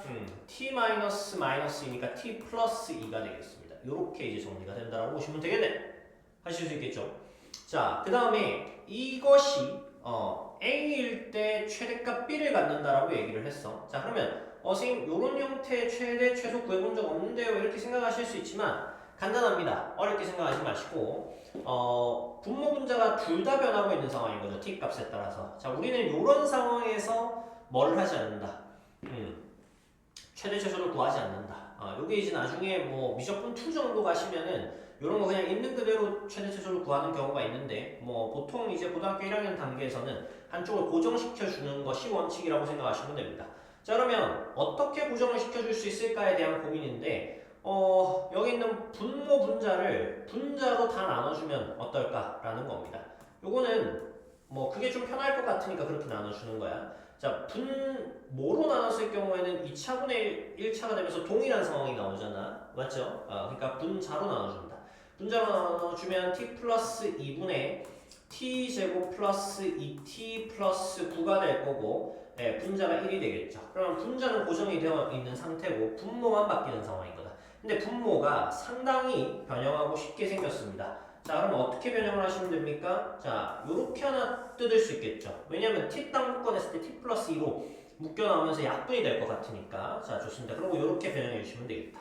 그럼 얘를 그대로 변형을 해서 갖고 오면, 자, t 묶어내서 t 플러스 2 약분되면 여기 t가 되겠죠. 그 다음에 이렇게 정리를 하면 더하기 t 플러스 2분의 9 분의 1 이렇게 정리가 되겠다. 자, 그러면 지금 보니까 어떻습니까? 여기가 굉장히 많이 보던 형태야. 여기 t가 분자에 있는 상태고 t가 분모에 있는 상태입니다. 역수의 합의 형태가 된다라는 거 아시겠죠? 자, 그러면 얘가 어쨌든 곱해가지고 t가 사라지게끔 만들고 싶은데 지금 쉽게 사라지게 할 수가 없죠. 요거 두개 곱해봤자 안 사라지잖아. 그럼 어떻게 하면 됩니까? 상수함을 살짝 조정해 주시면 된다. 그래서 요거 한 번 더 정리를 하시게 되면, 자, t 플러스 2 이렇게 하나 주시고 더하기 t 플러스 2분의 9 이렇게 하나 주고 더하기, 여기가 더하기 1을 했으니까 빼기가 돼야 되겠네. 빼기 1을 해주면 식이 원상복구가 됐죠. 형태만 변한 거고 바뀌지 않았습니다. 그럼 이렇게 이제 하나 주시면 되겠고 분의 1 주시면 됩니다. 자, 그러면 얘의 최대값을 구하라고 했는데 이 분수식이 최대가 되려고 하면 분모가 뭐가 되면 되는 겁니까? 최소가 되면 되는 거죠. 분모가 최소가 될 수 있는지 살펴봤더니 요거 역수의 합골이 최소가 되면 되겠다 라는 생각하실 수 있겠죠? 뭐겠습니까? 산술기하 평균의 관계 요거 사용하시면 되겠죠. 자, 그러면 요거 산술기하 써주면 어떻게 되니? 두 개 곱하고 루트 씌운 다음에 2 곱하시면 되겠죠? 자, 그러면 어떻게 되죠? 두 개 곱하면 9죠? 루트 씌우면 3이고 2 곱하면 6입니다. 그러면 이게 뭐보다 크거나 같겠다? 예, 6보다 크거나 같겠다? 이렇게 주실 수 있겠죠. 그러면 요 덩어리가 6보다 크거나 같은 거니까 요 덩어리의 최소값은 6이 될 거고 거기에다가 마이너스 1을 하시면은 얼마가 되겠다? 4가 될 겁니다. 그러면 이 식 전체의 최대값은 얼마다? 예, 최대값은 4분의 1이다 이렇게 보시면 되겠죠. 할 수 있겠습니까? 자, 그러면 A가 뭐일 때? 그러니까 즉 이게 등호를 성립시킬 때의 t값을 구하라는 얘기인 거거든. 그러면 어떻게 돼야 되는 겁니까? 요 덩어리랑 자, 요 덩어리가 같은 값을 가시면 된다. 요거 두개 같다라고 놓으시면 되거든. 자, 같으려고 하면 어떻게 돼야 되죠? t 플러스 2의 전체 제곱이 9이다 이렇게 놓으시면 되겠죠. 요거 두개 같다라고 놓고 t 플러스 2 곱한 거야. 자, 그러면 t 플러스 2가 요 t가 양수였으니까 3이 되어야 되겠죠. 그럼 t는 뭐일 때? 1일 때가 되겠고. 맞죠? 그게 이제 우리가 원하는 a 값이 되겠다. 맞죠? a가 1이 됩니다. 자, 다음에 최대값 얼마? 4분의 1입니다. 따라서 b는 얼마다? 예, 4분의 1이다. 이렇게 주시면 되겠네. 두 개 더 한 다음에 20 곱하시면 되겠죠? 여기는 20이 될 거고 얘는 5가 되겠습니다. 더하기 5 해서 예, 답은 25가 되겠네. 되나요? 자, 여기까지 해가지고 명제 파트의 스텝 2 단답형 객관식 문제 다 풀었습니다. 서술형은 뭐 여기서 조금 보기는 힘들 것 같고 어차피 큰 의미가 없습니다. 적는 게 중요하기 때문에 그건 선생님이 이제 볼 수 있느냐 없느냐의 차원이고 객관식이랑 단답형 같은 경우에는 뭐 보는 것만으로도 풀 수 있게 만들 수 있는 부분들이 있기 때문에 이렇게 진행을 하고 다음 뭐죠? 함수랑 유무리 함수 거기도 마찬가지로 스텝 2에 객관식 단답형 이렇게 다 풀어볼 수 있도록 하겠습니다. 자, 고생하셨습니다.